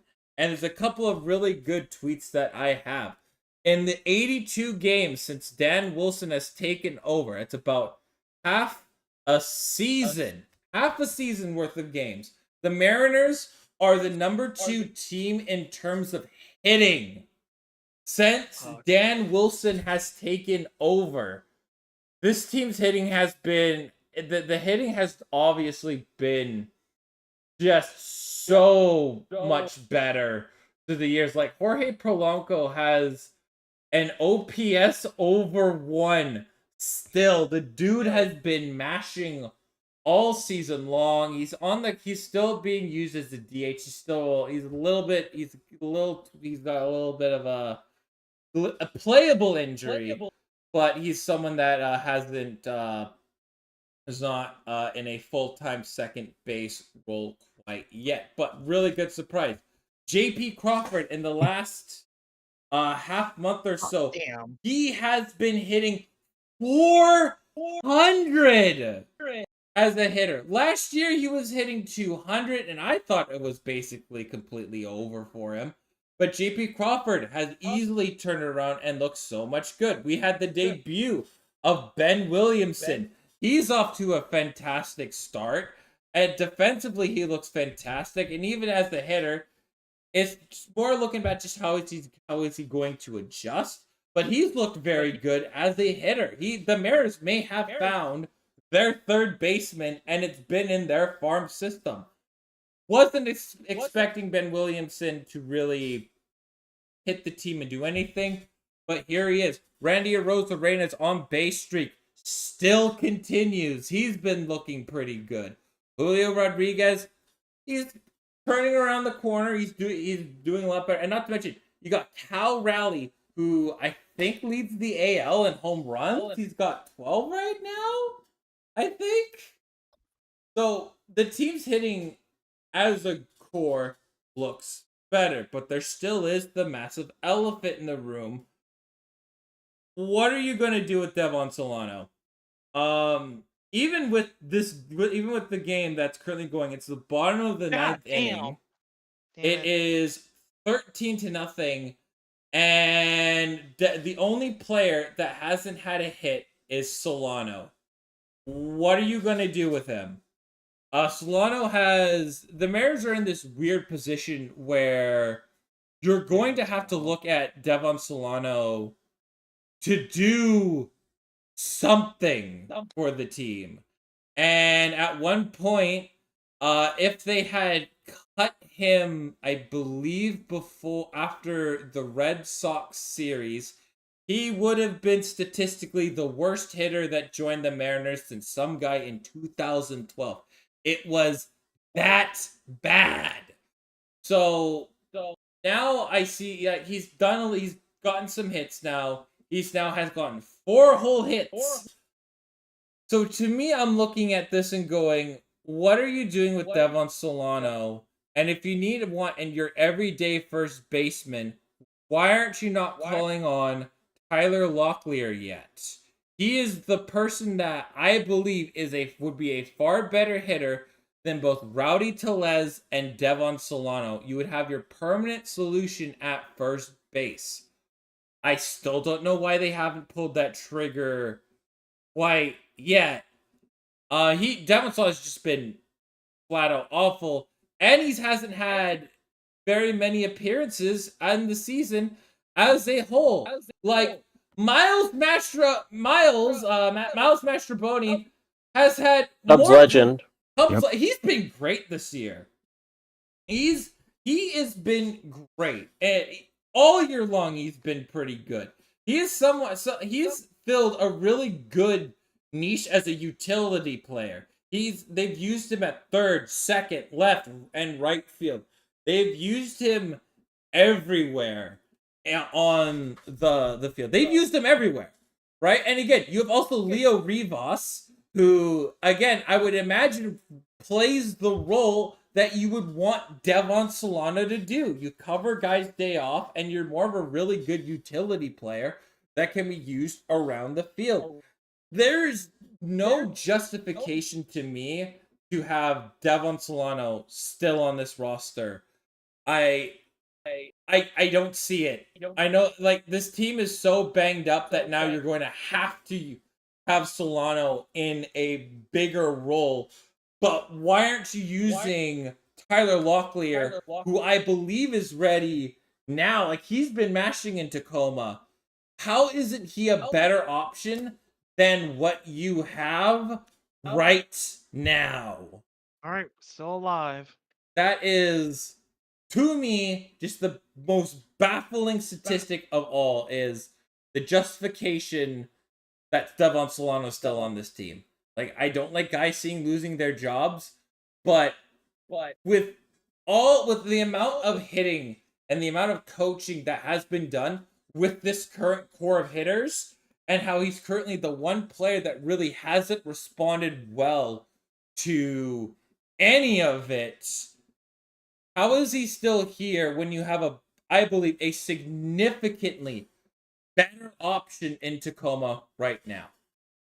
I don't get the current decision that they are going on about right now. It is That's gonna be it. the Yeah. baffling part. Lastly, speed running to the Mariners minor leagues update. The Modesto Nuts are still really good, and they could three-peat as champions in the California Low A division. Lorenzo Montoya, Michael Arroyo are still, like, they're both off to both incredible starts. Same with Colt Emerson. He looks really good. Gianmarco Cincharge, he's been really good in Everett. He's looked really good. He's a dual-handed pitcher. The way that they have used him has been really good. They use one side when he's starting, but he throws a little bit on the left-hand side. They mostly use his right-handed side for starts, and they open up his left-handed side to come out of the bullpen for a couple innings. So that's been really interesting to see what they've done with him particularly. Ryan Sloan looks absolutely amazing.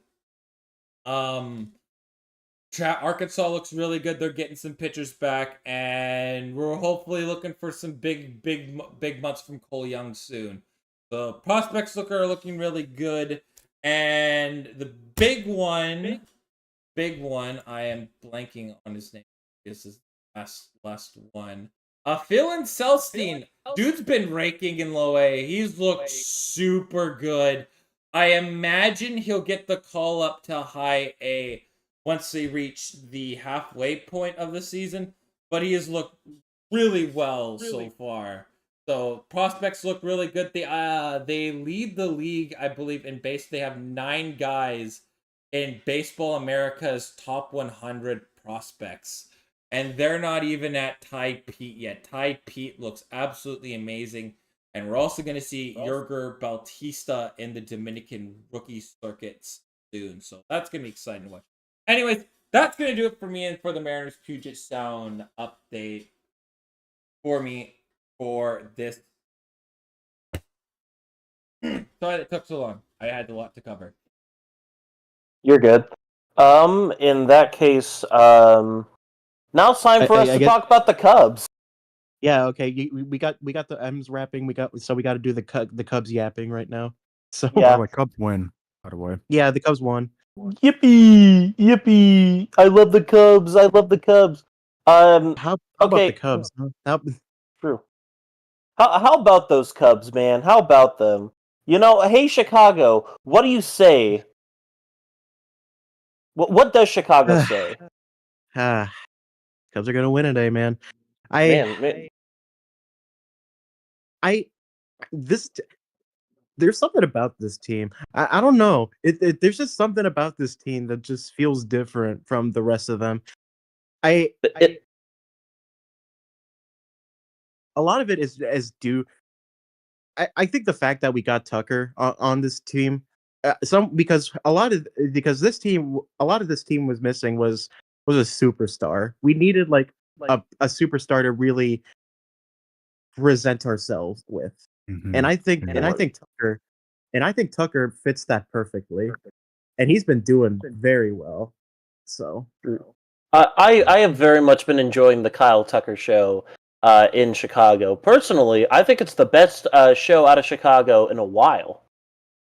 it certainly helps that other developments have been going on. PCA is finally breaking out to having a amazing season so far, and Carson Kelly, of course, Miguel Amaya, both tandems of their a catcher tandem that's just been raking, and Michael Bush has been doing amazing. Like a lot of things from the farm has been doing great. Not to mention, too, one of the person with the highest average on the team, if I remember correctly, is Nico Horner. A guy that's not exactly known for his hitting is one of your best average players on your team. No, he's been known for hitting. I don't know what you're talking about. He's not known. Oh no, I'm confusing him for like a Nukes. My bad. That's on me. He's not good at power. That's the thing. He He's doesn't not. have the That's my bad. power. My He's bad. not a power hitter. That's the thing. He's basically Luis Arias if he was good at if he was good at defense. That's his role. Yeah. Yeah, that's on me. That's on me. But like the Cubs have been just like genuinely enjoyable to watch, and for the most part, I think it like Magnum said, it's all because of like Kyle Tucker and everything. But like the hitting in general, especially in terms of power, it feels so much better than last year, where it's like, God, I'm hoping they're able to score a run. It's more like, oh shit, they're putting up 10 points a game. The biggest power points. You're I new mean, to baseball. runs. I know. I'm sorry. It's funny to make fun of you. It's uh, it's the big thing missing from last year was power, and Tucker is filling that hole very greatly, and the newer guys too as well. Say has been hitting for power. Bush, yeah, PCA. It's been amazing. It's Mhm. yeah. Ironically enough, one of the more afterthoughts on the team has been Dansby Swanson, and even then, he's still proving his worth. Like the guy that they signed to like be the big playmaker, he hasn't been really talked about much, but that's just because he's been making good defensive plays, and I mean, our fucking farm system has been working. the thing about people are shitting on Swanson for not hitting too well. He's been doing better now, but a lot of it is because of luck. Honestly, he's been getting bad bipped like to shit, and uh and his value was always to his defense, and he's been doing well with that. They probably have with Bush, Horner, and Swanson.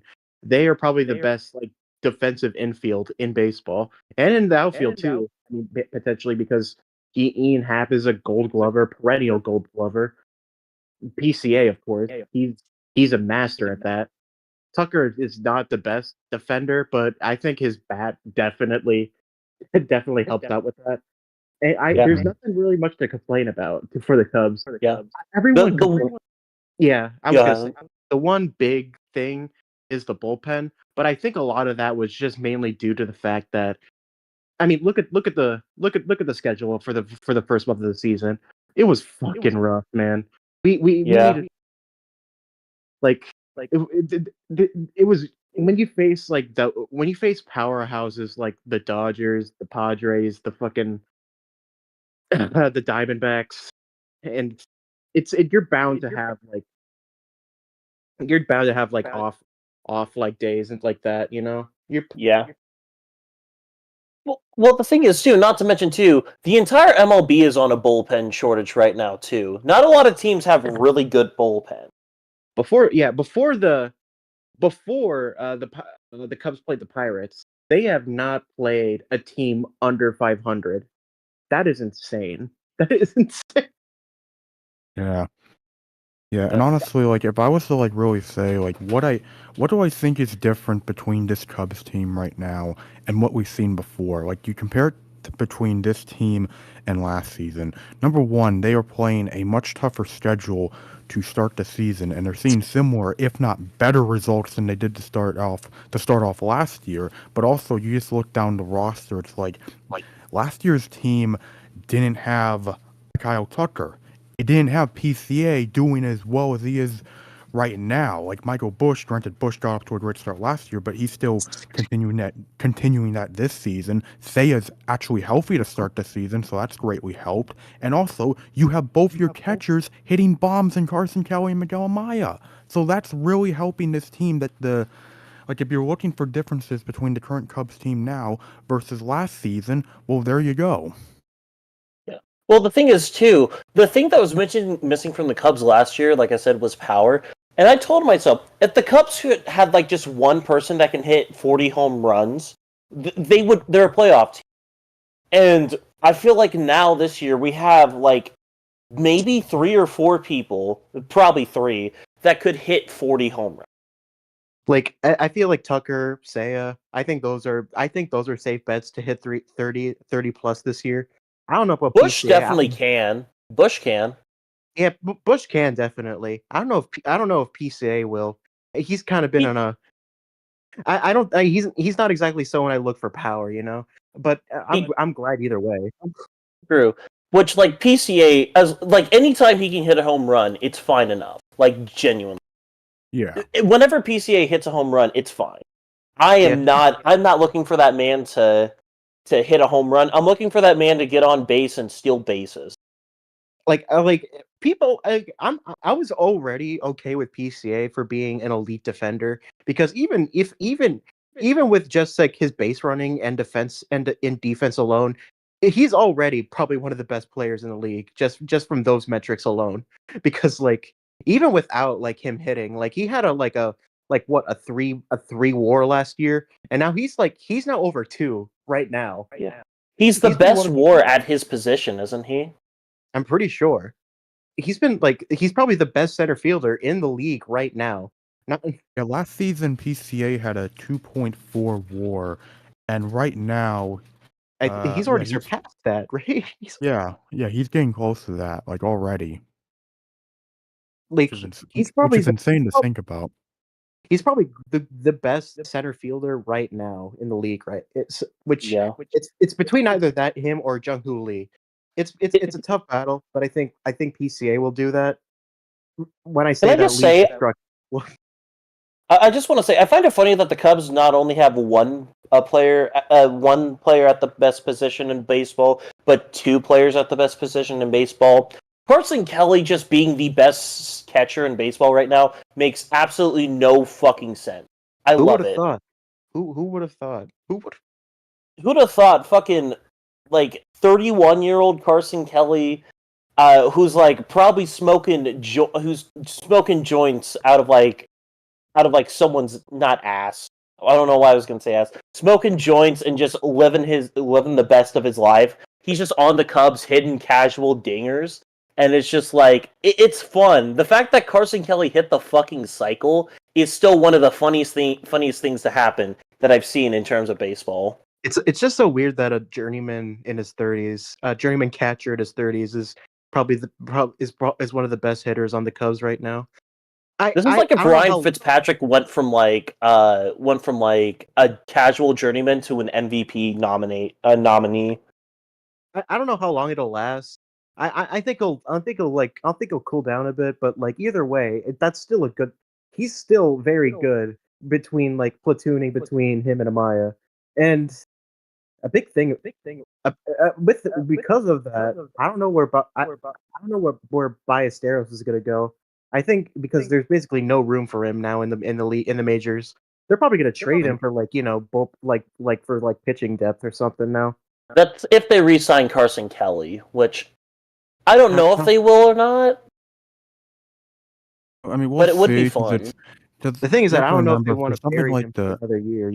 I don't. yeah, well, it's just the thing is, and given what happens at like the trade deadline or something, whatever the Cubs might be interested in terms of trades, like they also have guys like Cassie and Kevin Kevin Alcantara. Alcantara, yeah, like you still have them there, and it's like I feel like the Cubs And they'll have speaking of some which, options. yeah. Not even so. We don't know where we don't know if Matt Shaw is really going to be the third baseman of the future now. That's the thing. Yeah. Granted, he's been doing well again in Iowa, so I'm fully expecting him to I be think he'll back be up back, soon. but I don't want him to be another quadruple A player like what Matt Mervis was to us last year. Yeah. Yeah. Matt I mean, the Mervis thing has with been Shaw, though, but the thing with Matt Shaw right now is like I do have some confidence because from what I saw, his defense is there. Like his defense is already there as like a third baseman. It's just he just needs to get the hitting going in the major leagues because we know he can hit at the minor league levels. No question about that. It's more just going to be a wait and see with that. I feel like in terms of the Cubs prospects, the real big question right now is when is Cade Horton going to come up? I feel like Cade Horton has to come up sometime soon. The thing about that is that even with Steele out for the season, like the Cubs pitching hasn't missed like a beat. Like the Mhm. like Tyon has been great. Like Imanaga has been Imanaga. Yep. Matt Boyd has been very good. The Mhm. only big Again, problem is that, another guy that we just swept up from Atlanta for some reason. Matt Boyd he's was just- Cleveland. Cleveland, fuck, god damn it. But yeah, it's just another guy that we just kind of picked up. Was like, hey, welcome to the team, fucko. Pitch for us. It's just, man, I can't say enough. It's fun to watch Cubs baseball. And also, like, I don't know. Even the bullpen has been doing pretty well as of late. Like Palencia has been great. Presley seems to be finally like getting into the swing of things. I think the Cubs will like get someone at the deadline at like probably like a nice like setup guy or like Mhm.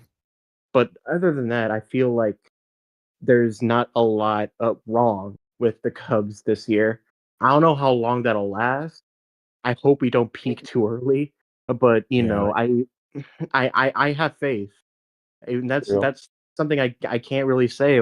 That's something I didn't think I'd say for a while. That's well, the thing is too, I can finally say with confidence that like, oh well, not say with confidence, but like this year, a lot of us were like, the main goal is to just make the playoffs. Maybe not maybe win the wild card if we get there, but like just make the playoffs. Like, and now I feel a little bit more confident saying, even if we make the playoffs and win a series and go further, that's just icing on the cake. And it's like, I don't really have to have that many expectations now because, like, I'm just going to enjoy the ride because, like, we're supposed to be. We peaked a little bit early and it's fun. The fact of the matter is, we no longer have to, like, be let down at the beginning of the season because it's like, hey, we we didn't really expect this to start off, so it's like, might as well just enjoy what we got while we have it right now. as of right now, the Cubs apparently have the best chances of winning the World Series. Surprisingly enough, So I between that and the Tigers, for some reason, I keep forgetting for the Tigers have the best record in the American League right now. That's crazy to me. That is yeah. They've been Did he doing go pretty meow? well. Did he go meow? Yeah. I just think I think the confidence for the Cubs right now, it comes from the fact that they're doing so well, and I already mentioned this, but it's worth repeating. They're doing so well while also having like one of, if not the toughest schedule to start the season. And they've done so well during that. They've survived those gauntlets, and they've come out. As of right now, the Cubs currently are, despite the schedule they've had to deal with, they're 7 games above 500 right now. That is very impressive. Yeah, and like they're the hardest part of the schedule is already past them. True. It's pretty good for the rest of the season. I mean, of course, there's still going to be tough ones, especially division games. But it's going to be. I think we're in a good spot where I'm comfortable with the season so far. Yeah. Well, not to mention too, I don't even have to worry about a team in the NL Central like coming to creep up and being like, "Oh, we're gonna get you. We're gonna creep up on you." The Brewers don't seem to know how to play baseball quite yet. The Cardinals are old. The Reds, the Pirates only have Paul Skeen. Well, I said it before. The Reds are the only team I'm really scared of right now in this division. Yeah.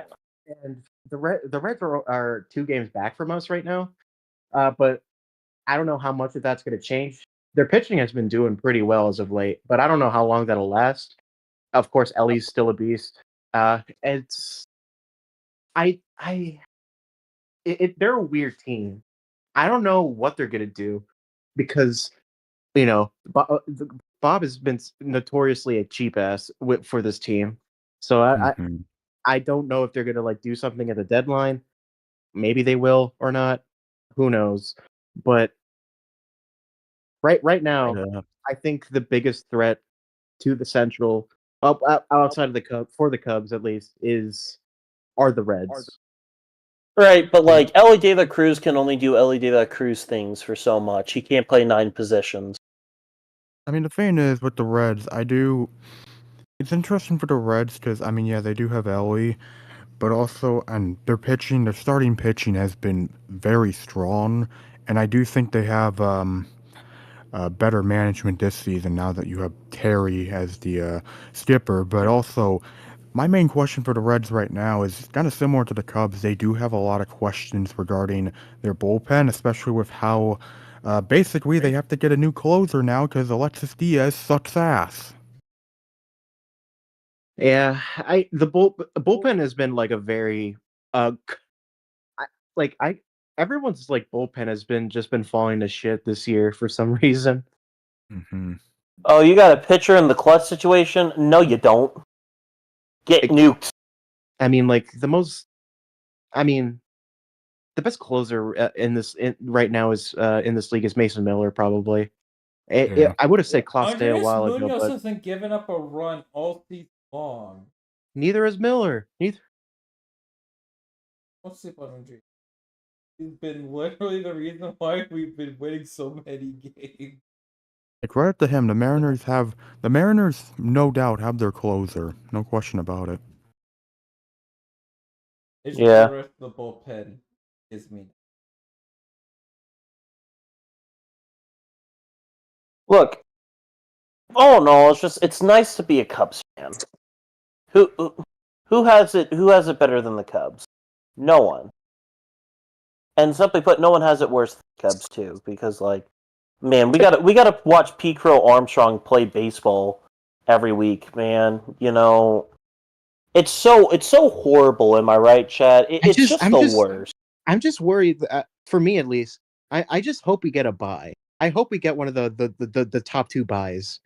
But with how the Dodgers are, how basically the entire NL West is really, and whatever's going on in the East, it's tough for me to know. It's tough for me to know how good we're gonna be. How good we are gonna be for the playoffs. I think we'll be fine for the most part.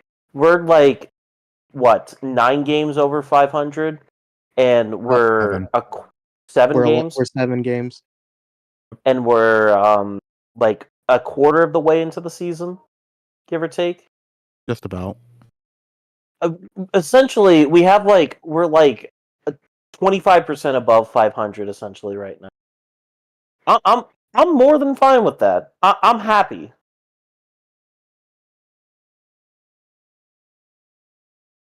But Yes. basically, the Cubs are great. And to kind of cap it off with the Cubs, I'm actually going to talk about the White Sox for a bit.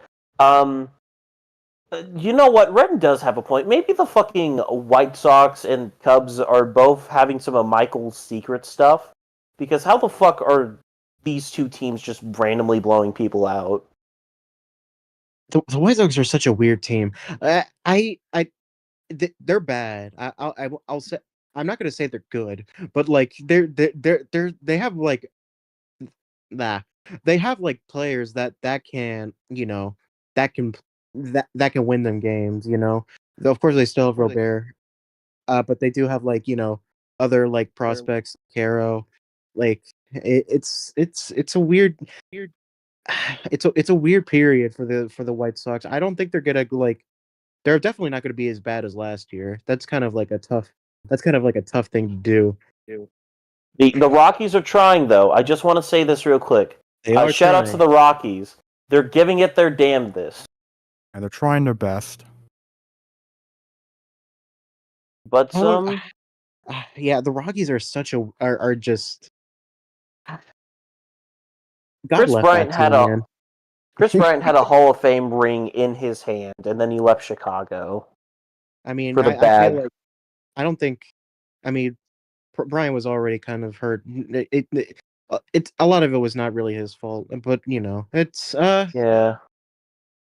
I it's so weird because like the Rockies don't really have like a necessarily bad hitting core, like Bretton Doyle, like Ryan McMahon, Michael Beck. Tolia. Yeah, of course. Josh, yeah, Beck, of course, Jordan Beck, and it's like they can win games, but the thing is that it's always the thing that ruins the Rockies. It's the pitching. The pitching has been god awful for them. It's always the same thing, and it's not even just because of cores. Like they can find players that can conquer cores, but they just don't want to for some reason, and don't feel like it. I don't really feel like it. Yeah. But yeah.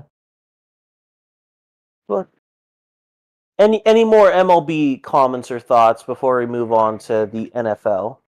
I should really go easy on Tyler Alexander. I hope Pete Crow Armstrong, Pete Crow Armstrong's everywhere on every single MLB team. Well, last but not least, we have the NFL, which at first I did want to discuss the draft a little bit but first I did want to bring something up. So the new rule change. The Buffalo Bills finally get what they want. Overtime is now no longer sudden death. Both teams have a chance to get it, and I just want to know, what are your guys' general thoughts on that? What? I haven't seen the Like change, NFL's no longer sudden death.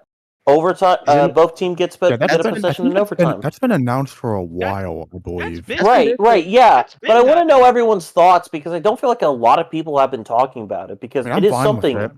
Are fine you with it. saying? Oh, wait. Are you saying the thing that's in the playoffs is now in the regular season? Yeah. Okay, because the way you worded it, it's like no, this is. I feel been like a- I feel like that that's been a thing for a while now. I feel like you just Right, yeah, I know. I wanted to bring it up because I wanted to know everyone's thoughts because I don't feel like a lot of people have really been mentioning that recently. Like I mean, overtime. I get why they do. I get why they want to do it. I always thought I always thought like it's fine. I Fine. get why. I mean, I get. I thought it was only going to be like only for the playoffs because that makes sense for the playoffs. But like, I thought it was good enough for the to keep like those rules in the regular season. To stop from like injuries from happening. But I get why they want to do it. So like teams don't feel like they've been cheated out of like stuff like playoffs and whatnot. Mm-hmm. Yeah. Well, no, the tie is basically going extinct. If Bring it's back whatever. the tie. Bring back the tie. Teams can tie, I okay. think with both teams possessing the ball, I don't think nothing. I still think you're going to get the same amount of ties. It's just, hey, in the regular season, both teams can get the ball. Yeah. So I mean, if the clock hit my question is like, if the clock hit 0, is that like No, you're it getting a though, tie. or is it like until you force a stop on the Nah, Right. regular season. Take your ass that tie. Like, y'all tell me y'all so either good or so shit that that after 10 minutes you guys couldn't score. No, like what I mean, Both like y'all. possess the ball. Like say Team A holds on, has the full possession for the full 10 minutes. The other team get to possess the ball for at least one drive. Nah. At that point, just give if you possess the ball for a 10-minute drive, you know what? Go ahead and take the win, man. Like, like I don't think the NFL's thought about that because it's like that's not gonna happen. With how good 10-minute drives offenses in can football be. are very much doable. It I mean, is. teams like the It Chiefs can, are but known for 10 minutes drive. but get to get closer to range. They're just I think at some point they're like, just punt this fucking ball I guess. or kick the I mean, field goal, man. it's just it's so interesting because I do feel like the NFL landscape now is going to be changing a lot because I think I don't think it is. like just overtime is such an interesting experience in NFL because this is just my opinion. I think NFL overtime is the most blood pumping and heart racing experience in any sport. And now that I feel like both teams have possession, it's going to be so fun to see how it all goes out, and it's just going to be extremely interesting. And I figure I might as well go ahead. I don't think things are really getting that much because then I don't think I feel like what it's I don't gonna think do is that after one possession, say both teams score a touchdown, you're gonna be bitching about how we should be possessing the ball second time if they score again, or so on and so forth. Yeah, I don't think I overtime's don't gonna change agree. much. I don't agree. I don't think the overtime being in the regular season is gonna change Yeah, much. you're right. I don't think it's gonna be too much of a difference, but like if we get into the territory of wham, we need to possess the ball the same amount of time that they possess the ball, then it's like, okay, just go back to where it was. You got 15 minutes. Figure it out. It's not Fair gonna be enough. until you get like a Chiefs Bill situation in the regular season. But the regular season doesn't have that blood pumping like thing. This is the playoffs because it's not one and done. Yeah. I mean, So honestly, I don't really care. I don't really care about that because let's not lie, fans are gonna bitch regardless. So it's oh like, yeah, that's happening I think regardless. the NFL's It's a perspective is fucking like, you game, know bro. what, both teams get the chance here. If someone loses, well, you know what, that's one of the team's fault. They can cry about it. Be better at I defense guess. or offense. Yeah. But I guess other than that, my only other thing is I do want to kind of bring up, and also not see a lot of people talking about.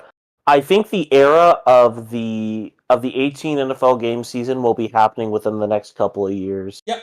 And Is it bad I don't want that though? Is it bad I No. kind of like I don't want that either. That's I the don't thing. want that.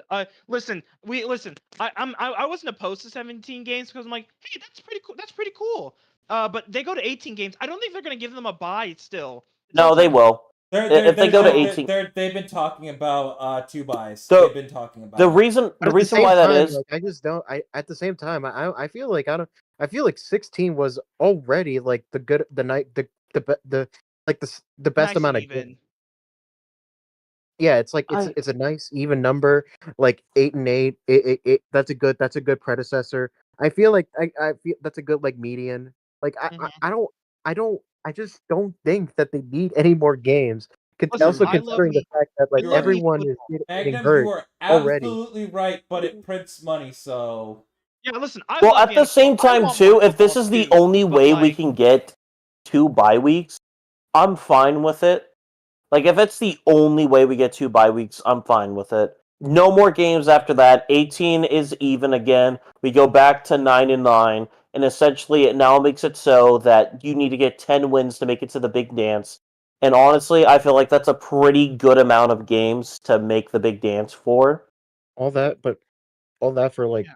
all that for more CTE. Listen, I don't again, get it, man. I love the NFL. I love more NFL. You know, I get so sad when it's over, but I don't. Something in me is like, no, that's okay. You can keep it. Like 17 is fine. If you had to, if we, 17 is fine. Also, dude, that's gonna make fucking. You know how eight. You know, people got up in arms about the fucking 17 game season in terms of stat like this 18 games. You tell me we had like 3 years of 17 games, and now, dude, fucking people that talk about like the stats of like, oh, they did this, but it's only been in this game. This person did it. Like, I think I don't want more of that. I think 17 is good. Again, I love football. Would love more football.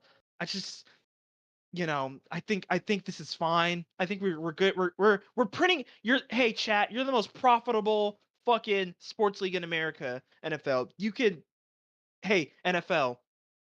17 game Ren, season. could We're you fine. argue that if they went to 18 games, they just say, you know what, those are their old records, we're just going to keep them as they are, and then we just set, like, for an 18 game season, this is what the records are going to be. Would you be... I mean, they still do that for 17 games. They would say, hey, he did it in 17 games. Like, there's no asterisk being put onto any records, because in that case, then anything with 16 games will have an asterisk. Anything with 14 games will have an asterisk. So they're gonna mention it, but it's like it should not discredit the record. Because the NFL has I evolved. don't know. But like, Look, I don't know. I just something in me is just like, no, I don't want another. I don't want another thing, especially if you're not gonna. If you're like, if they don't give them a buy, and it's like, and it's just more things like dog. Listen, the it's NFL, ridiculous. No, yeah, I then the agree. NFL like life expectancy, it's low, and it's like, hey, let's not run through people like this shit, But especially since football's the most like contact sports out of any of the major sports. It's like, let's not run through all these people just so the NFL can print more money. yeah, I agree. But I've still been standing by the fact that if this is truly the only way that the NFL is going to budge to give them another bye week, it's another game. I don't hate it. Obviously, I think 17's fine. But like, if this is the only way they can do it, then yeah, 18 games, it's fine enough. And plus, that way, it'll probably help because I know the NFL is going to probably expand soon. But the amount of talks that there have been like moving to like with all these other games in other places, Really don't they're want going to have more teams coming up soon. Maybe not within like the next couple of years or something. But I do feel like we're going to have a lot more teams. Mm-hmm. I God, think hey, if the but NFL wants to make more money, dude, just expand. I've been all saying I this Yeah, hope for we. a they don't while. go I want to international. see I the would NFL honestly expand. I don't want an NFL international. expansion draft in 2020 and like 2025 would go so hard. I I would agree. love for there to be an expansion draft because the amount of chaos and fun that would happen would be so crazy, man, and I'd love it. Maybe less chaos because me and Nick, we've been through two, NHL expansion drafts. The idea is there, but the practicality really isn't there. Yeah. Like, the thing is, I'm sure the NFL has been wanting. They have long had the idea of expansion. The problem has been more like, when would we be able to do it? It's more like executing it, and it's had to probably wait a long time because, stuff like COVID, changes to the schedule and all of that, and just more so just finding the right time to do it. And I have no question that by the end of this decade, the NFL will have expanded. They would have at least tried to expand because they have the money to do so. Money is not a problem for them in the slightest.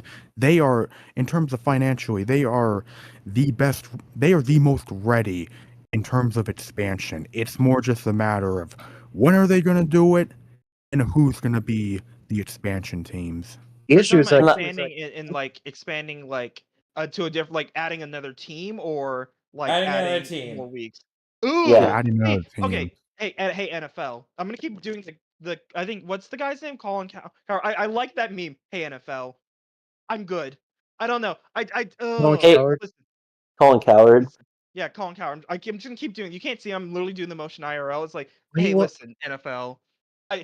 I like football. I love football. I don't know. I like how things are. I like the consistent. You know what? We have even amount of teams. I don't know how they did it back in the late '90s. You know, with 5 teams in a division, but it's like, cause like you, it's just gonna feel weird that like one division, like if they expand like one team, just one team, But like, one division just has I 5 don't people think they would again. just stop at 1 or 2 teams. I think they would go Yeah. straight to 40.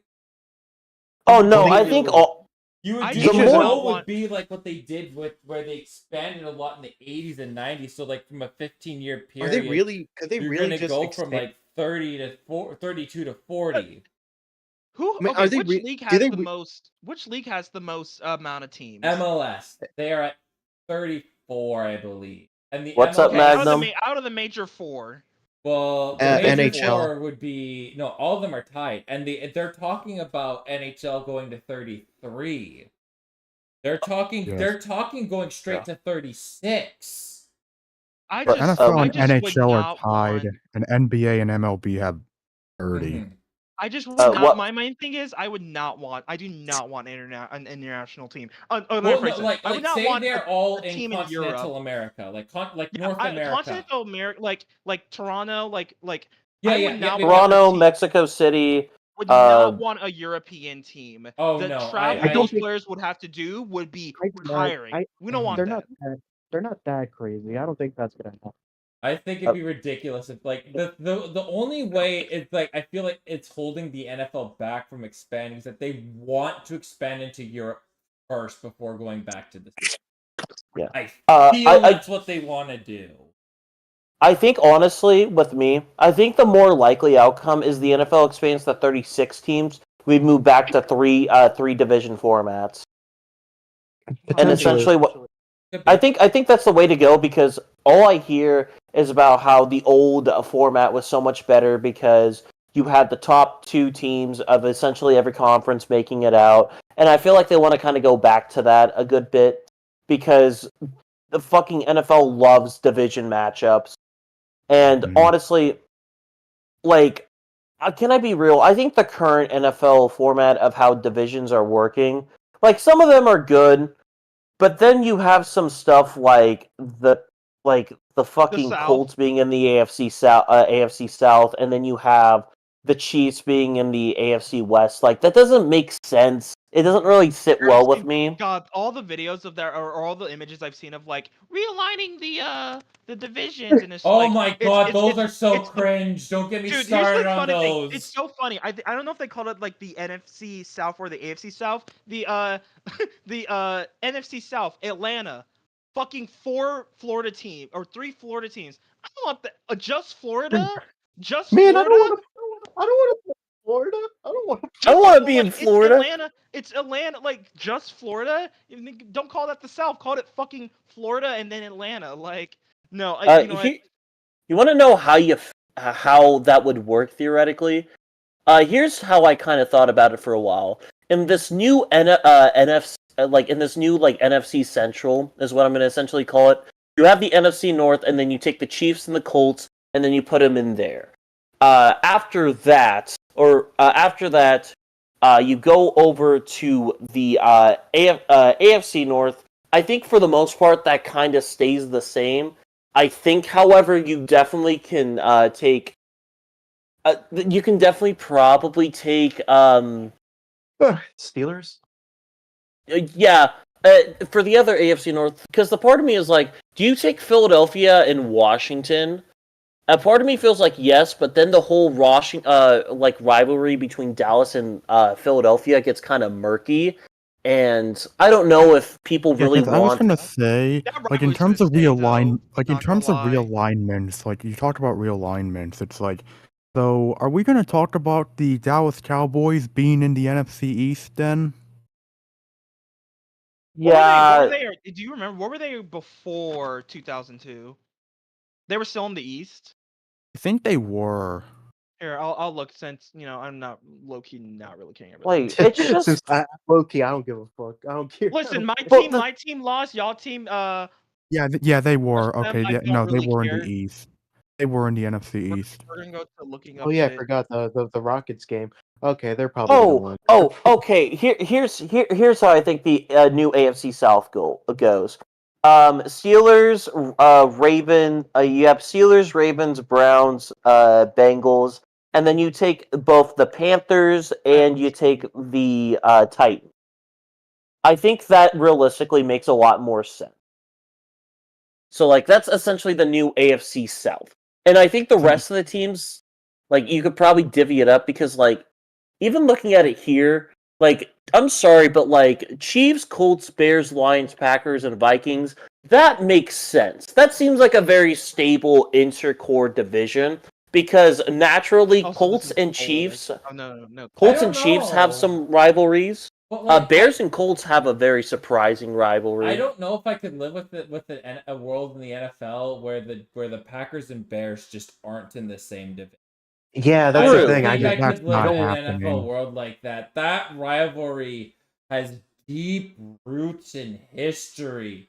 Like, I mean, Yeah. I there's Bears fans here, like even from Spencer, right? I can't imagine a world where the Vikings, Packers, Well, the Lions, Seahawks are just and all on their own. Bears Like, aren't all you in the could have same a team division. together. Yeah.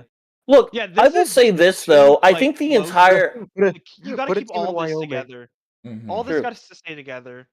I mean, okay, I will say this though. You want to know what I think is All realistic for this like has to stay expansion together. teams? The NFC. Definitely. Okay, so the NFC North, they need to stay together. Just Yeah. for historical Yeah. sake. I think both North divisions have to stay together. There's too much history. Agreed. Both North divisions can stay. Both South divisions need to be a bit realigned.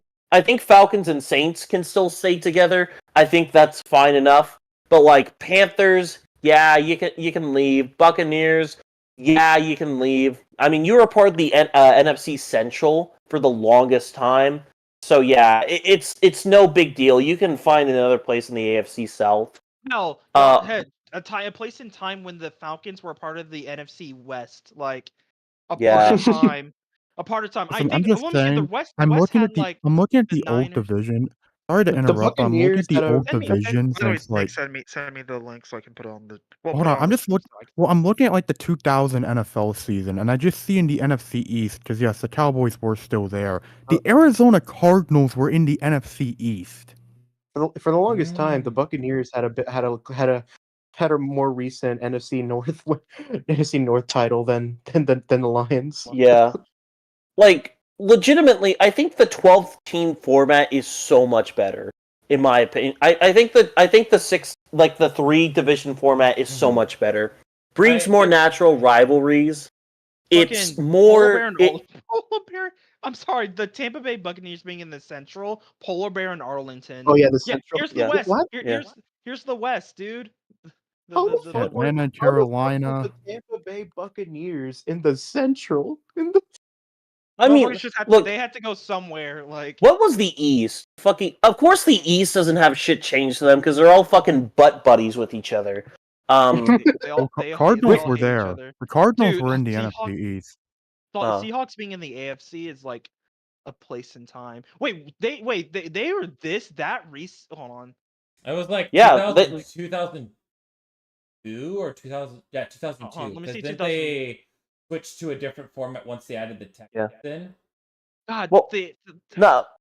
Okay, so while we're on the topic, we need to think about expansion teams. For me, my picks for teams to get expansions, Utah, because Please, I mean, please we're put getting something here. the Utah hockey team. We already have the Mhm. Utah Jazz. We're I mean, going to get a Utah is football starting to be team. a growing sports market.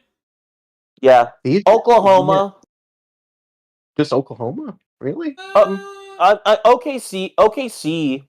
I mean, the Thunder. It's a Yeah, very The popular. problem with OKC is they don't have a Before I stadium. give OKC Actually, The granted, thing is like, the I problem. feel like- OKC I think doesn't have a stadium. Now that I feel think like about they're what the pretty- fuck happens out here, like I just realized feel what like the fuck they're happens pretty- out here. Not potatoes, really. But Yeah. At Boise.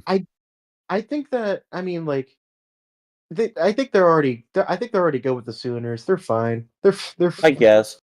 Well, still, Portland probably gets a team just because there needs to be more teams up in the northwest. Yeah, I mean, I feel like I'm not I don't for it, know. but I'm not Are- really against it. Well, Kinda the problem is you lukewarm. also have to consider Portland needs like a stadium. They really all of need them, one. yeah, all of them are all. From what I know, like most of the Pacific Northwest are Seahawks fans. From what Yeah. Yeah, I because know. Yeah. that's all they have. It's just the Yeah. Seahawks. Granted, You're again, also right. this is bumfuck nowhere. This is bumfuck nowhere. Like also too, couldn't you like bum off Oregon Stadium for a bit while you're building a new one? Yeah, Like, but You that's- you're in can, but also like Eugene, though. Eugene, Oregon is a ways away but from who where they would wants to- probably play in Portland. Like Eugene is quite a while away, though, Am I looking man. up? Like I That's- guess. That's still the issue I have with something like Oklahoma. Granted, I feel like Norman isn't that far from like Oklahoma City, but like still, like you would really like there's many markets where it really depends on, hey, would these markets want to build an What team are NFL the- stadium to get an what- NFL team? what team are the what city are the Jaguars playing in for their new Orlando. Orlando? Yeah, I Orlando still, definitely gets a team. I still No, think it no, should no, be- I don't need no more Florida. No Florida. You're no Getting Florida. another That- Florida team. that will Cry. That will be the NFC South. I'm just, look, Florida. I'm just saying. I know the NFL's not gonna do it, but like, it would be really funny if one of these days they have to come crawling back to St. Louis. I would love the Battlehawks to No, be they an NFL burn team. they burn bridges. I would with love that. the They're- Battlehawks hey, to be an NFL team. sorry, okay, Roger Goodell's like enters the city like I'm really sorry. Okay, Hey, I'm sorry, really one more sorry. time. But I I give do this them the one more time. Battlehawks, though. The Battlehawks already have an established fan base. yeah, but Sacramento? listen, man, like there's a difference between the UFL and the hold on. NFL. You're Hey, right, what did you but say? St. Louis I I was gonna loves the say, what Battlehawks. if there It's was the a team easiest in ad Sacramento? ever. What if we had the Sacramento, ooh. What if we had a team in Sacramento? Let's make the California division, chat. Why? Why?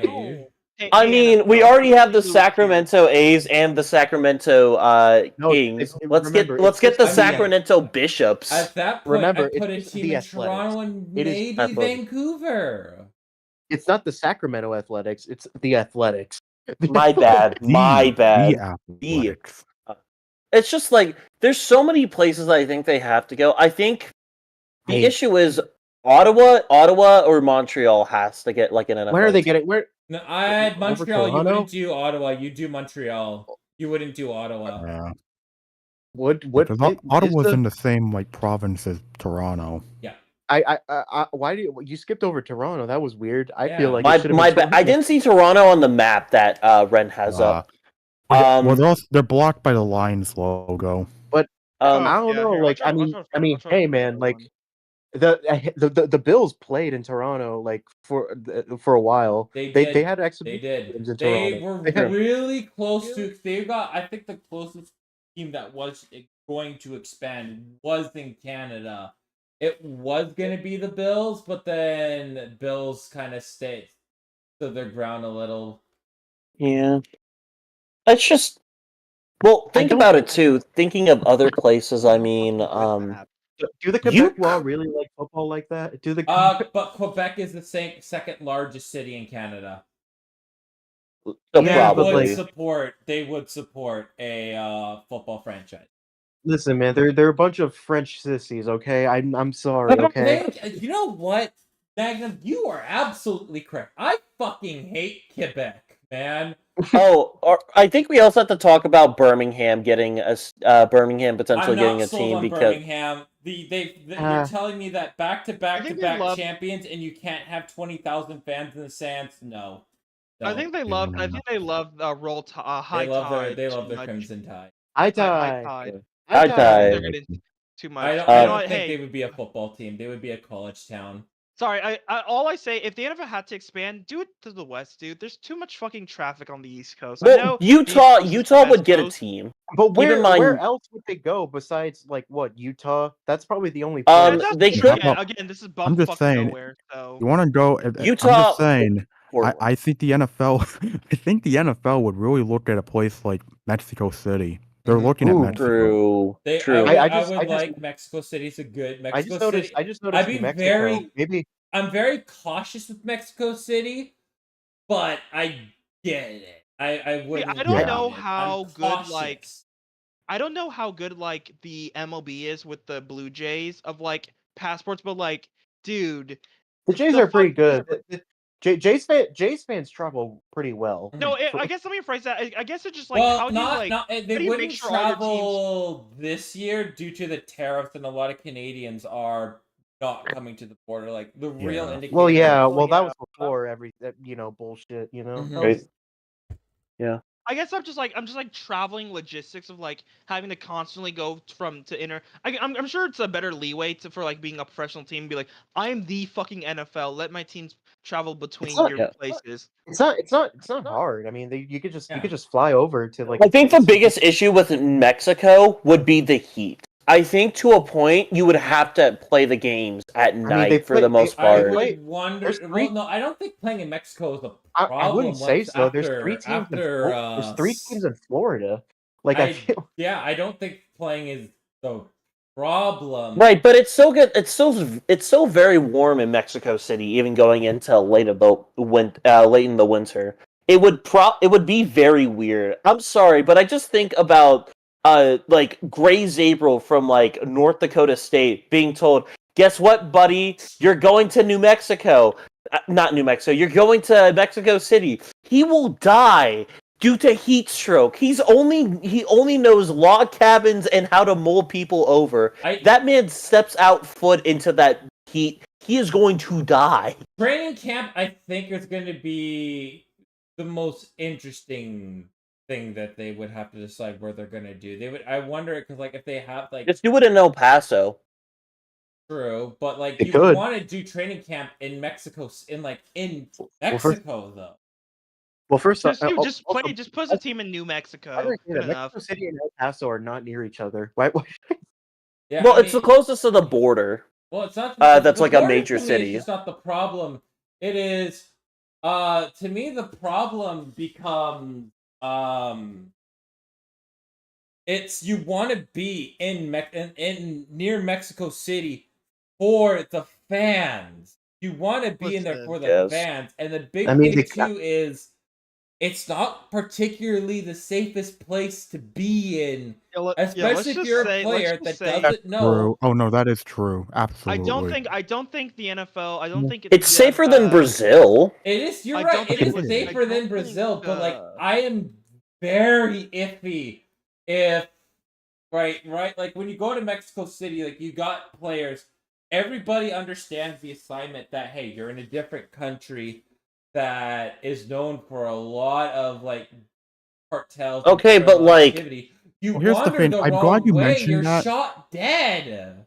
Look, I'm glad you mentioned that because I do have that concern in mind because it is Mexico and there is a lot of that. But I also remember hearing about how like the NBA has a G League team in Mexico City, and from what I've heard, like the players on that team, basically they're in like a certain area of like the city, or like they live in a certain area, like reside there, and they reside in a certain area that's like away from all of that, or like it's like an area that's like like a lot better quality and like not gonna have you near that kind of stuff. Like the risk is Yep. still there, but I feel like in terms of leagues taking precautions against that, like something like that, leagues have done that. Like the NBA's done that, and I'm sure if the NFL was to go to, or if the NFL was to have a team in Mexico City, they would take that precaution. I think the NFL would be like, "Hey, Mexico City, clean your they're shit not up." they're not Like, It's not. stupid. It's not even They're- like Yeah. they That's clean why they their wouldn't go to shit up. Portland. It's more of That's why they just would.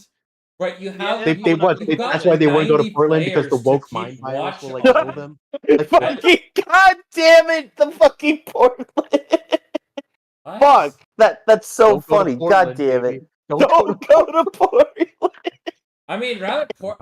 Portland than Mexico City. Like, I get that it's a beautiful area, but like, to me, there's too much. It'll be fine. I go Taegan. I don't. I disagree respectfully. It's you But I don't. get the You got 90 concern. players. Where in the G League, you're about 20. It's easier to keep 20 players on the same page versus 90 football players for a time in training camp, especially if they wander in the wrong area and say you get a star player kidnapped by the cartel. I wouldn't even That want star to. player I isn't feel gonna get kid. Hey, That's man, a I feel little like too far. I Listen, think. I'm just, Listen, I man. will say, if that I think happened, you're kind of I'm just gonna over. say, if that happened, I think Roger Goodell is running for president if that happens. I'm just being honest. Listen, listen. Speaking of president, I don't think anything's happening in Mexico with what's happening right now. Not saying anything, but You're not. You, I mean, you know. Yeah. You know how they like traded like Brittany Griner away for like a Russian soul, like a like a Yeah, Russian A, war Ru- a it, criminal. Russian war criminal. it's yeah, this is still something years to away. where I'm very concerned. I think for the most part, it'll be fine. I First think of all, more and than also it's. like I feel like you're. I'm not gonna. I don't want to say this, but like you're kind of white. You're kind of you Yeah, kind of you're don't have a right. I say in am this. white. I'm not against it, right? I'm not against saying I'm I'm just saying white, like but I'm I don't want to saying go to Mexico. that there's I'm a just saying like the opposite bigger of you saying, risk oh, to it. I'm I'm fine just with saying. the G League being in He's Mexico just he's City. Canadian. He doesn't know. He doesn't. He's just It's Canadian. no. You guys are making me seem like I'm a fucking racist. No, we're not. We're not. We're just mostly. No. I We're Dude, not I trying to get make the it come concern. off. Hold on. I get the concern. Like, here's the thing. I get the Keep concern because, my look, pen. let me just be real. Let me just be honest about it. Like, be clear. cartels are fucking scary. Like, we're not gonna deny that. They are fucking terrifying. I'm There just is yeah, no but denying that. they're not like everywhere. I'm I not know they're saying not Right. everywhere. And, everywhere, like, but like you Mexico have City is But like not as bad as like an area like Tijuana or like near like the Yeah, yeah, exactly. I'm California. saying like Mexico City Yeah. is like like an actual like it's a pretty good place. It's you'll be Yeah. Like, fine. concern will still be there, but it's not compared to other areas of Mexico. There are other areas where it's a lot more Peep it, prominent. yeah, just note yeah, peep my pin tweet on my Twitter. That's my thing. That's my I will say this though. I think Mexico City is definitely low on the list. I think more than likely they'll probably go to Canada and somewhere in the U.S. Mostly just because there's a lot better. There's a lot more of a. There more people are most likely relations. going to go. Well, not relations. Not like political relations, but like football relations. Like more people like football in Canada than they do in Mexico. So most likely it's going to be we'll probably get a team in Toronto. Maybe we get a team in Vancouver, but it'll probably be like Toronto, Salt Lake City. After that, you're kind of throwing darts at the board. Maybe Yeah, maybe for shits and giggles. it really depends on like which markets like want Mhm. to build an NFL stadium. That's what it's really Memphis. gonna Yeah, come down to. Memphis. that takes effort, you know. Like, Yeah. Memphis do you could have any definitely idea? hold. Yeah, do you have any idea how many like mayors try to like bend over backwards to have an NFL team? Like Oh yeah, it it happens all the crazy. time. True. We'll give you all of our tax dollars to build the stadium. Just please be here. I think honestly, if I had to like pick four, Toronto, Salt Lake, Memphis, Portland. I think my four would be Toronto, St. Louis, San Antonio, and probably.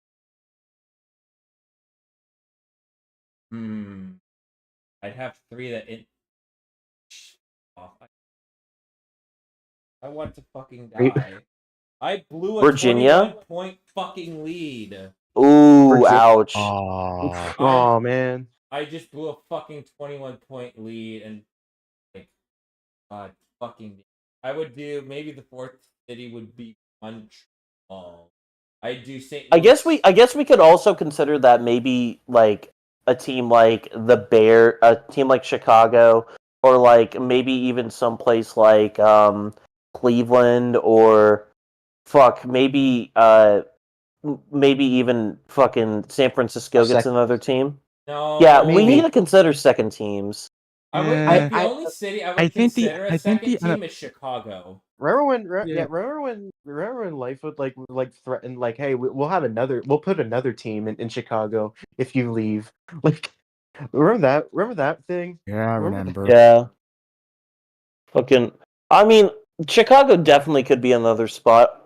I mean, maybe Detroit. Maybe. They're not gonna put another team in No. Detroit. Like, Come on. I don't think Detroit would even show the money for that because once again, like it really just it's gonna come. I'm sure the NFL has markets in mind that they would love to expand to, but it's gonna come down to which of these markets want to shell out the money for them. Which one wants to roll out the red carpet for the NFL?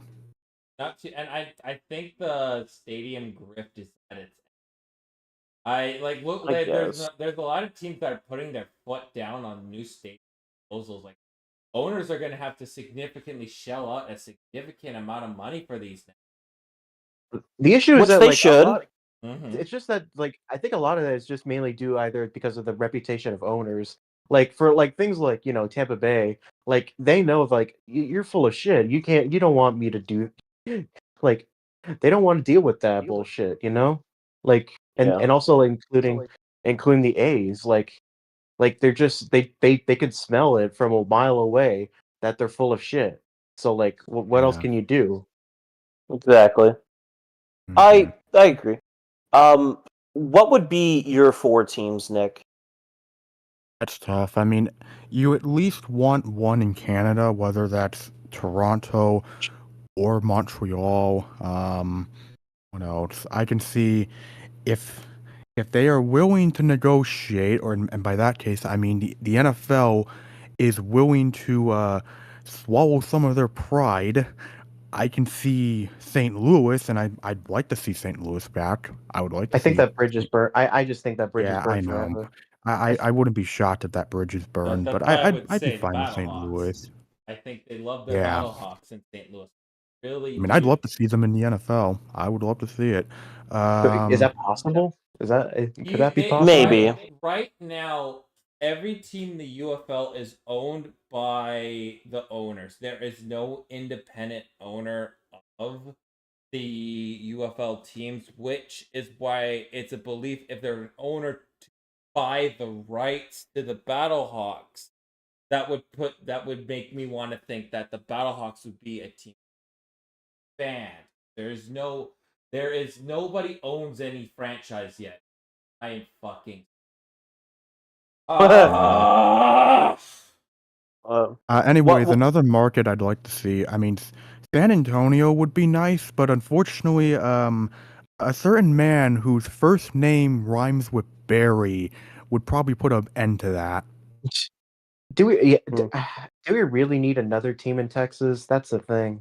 San Do we- Antonio has been consistently good at attendance in spring football games.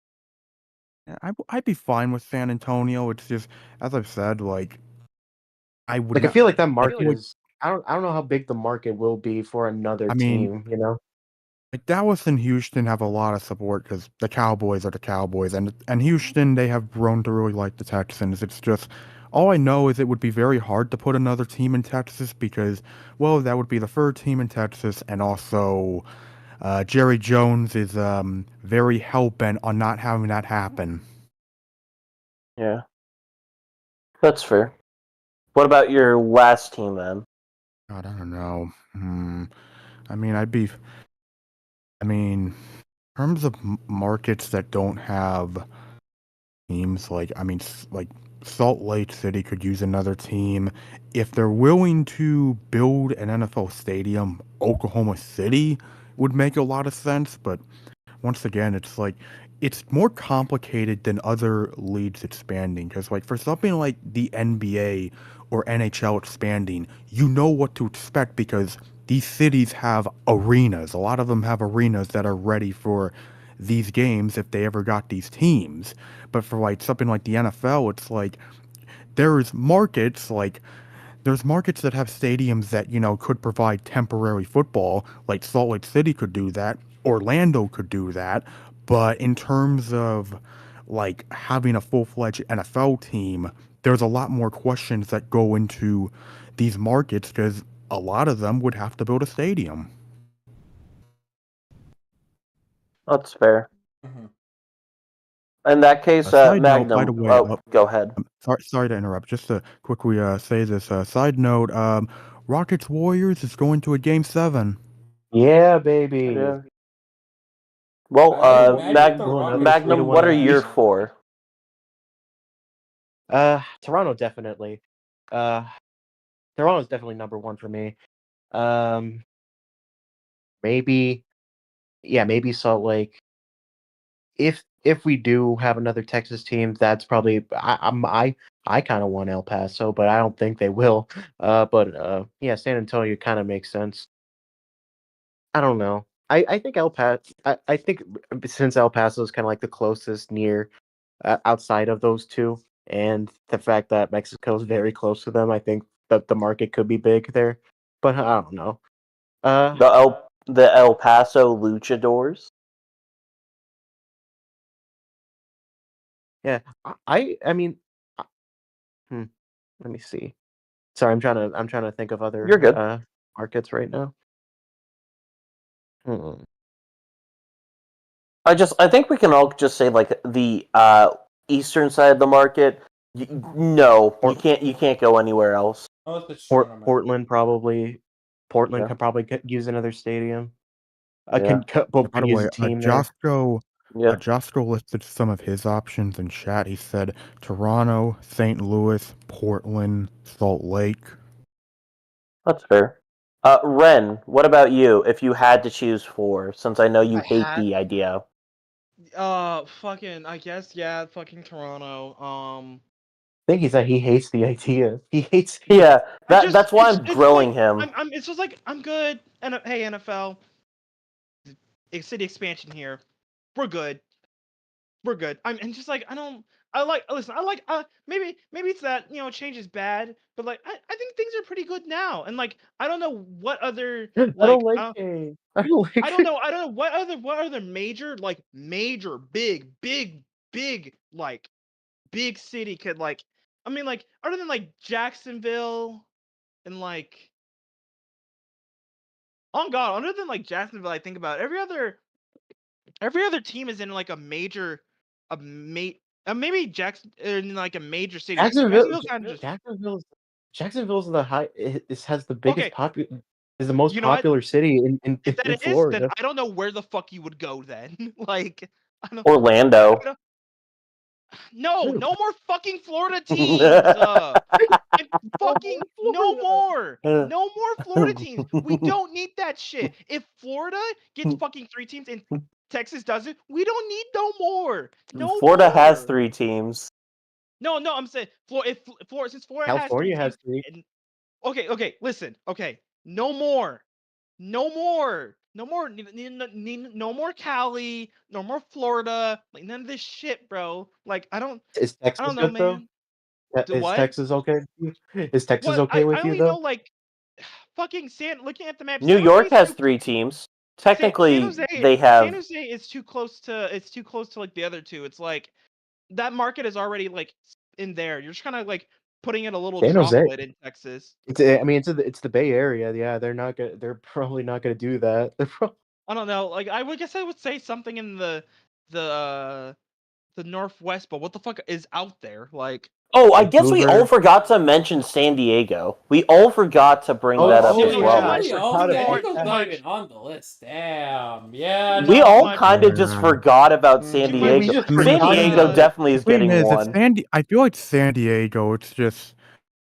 It's always bullshit that they lost the Chargers, but that's also another place where I could see the bridge being burned. I think they're willing to have it back because, like, the Texas Houston got their team back. It would like I feel like on who the owner. Tennessee got their team back. Cleveland got their team back. Mm-hmm. I think you could the Chargers would Toronto, San Diego, St. Louis, and put the other team in put the other team in fucking Utah. There you go. Done. Two more teams on the west. One more team in the north and one more team in the Midwest. I want to die. Oh, 27 man. It's unanswered. fucking too many. I hope you. It's okay. I just hope you ended the stream with "I want to die." no, Nah. it's still going. Yeah. I'm, Just I'm good to end just to things. kind of move, just so we're not talking about this forever, and since I kind of pushed this on, I will kind of end off with this. I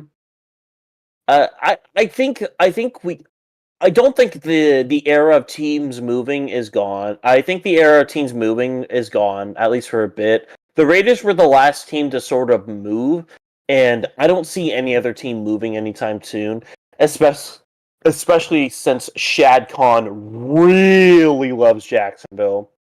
So I'm really happy I think the about next that. I do think the next best thing is that we're going to see an expansion more than anything else. And we're going to see a new team in a new market.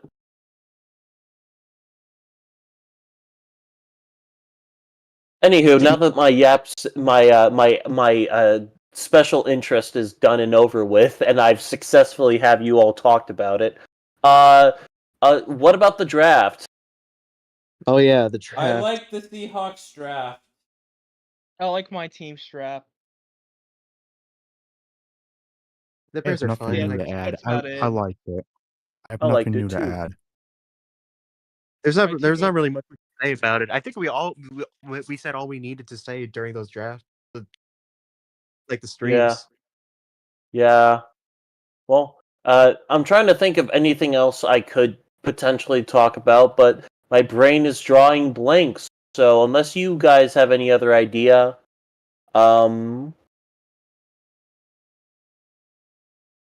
I got nothing. Anyways, nobody got. Oh, not really. All I world. want to go home.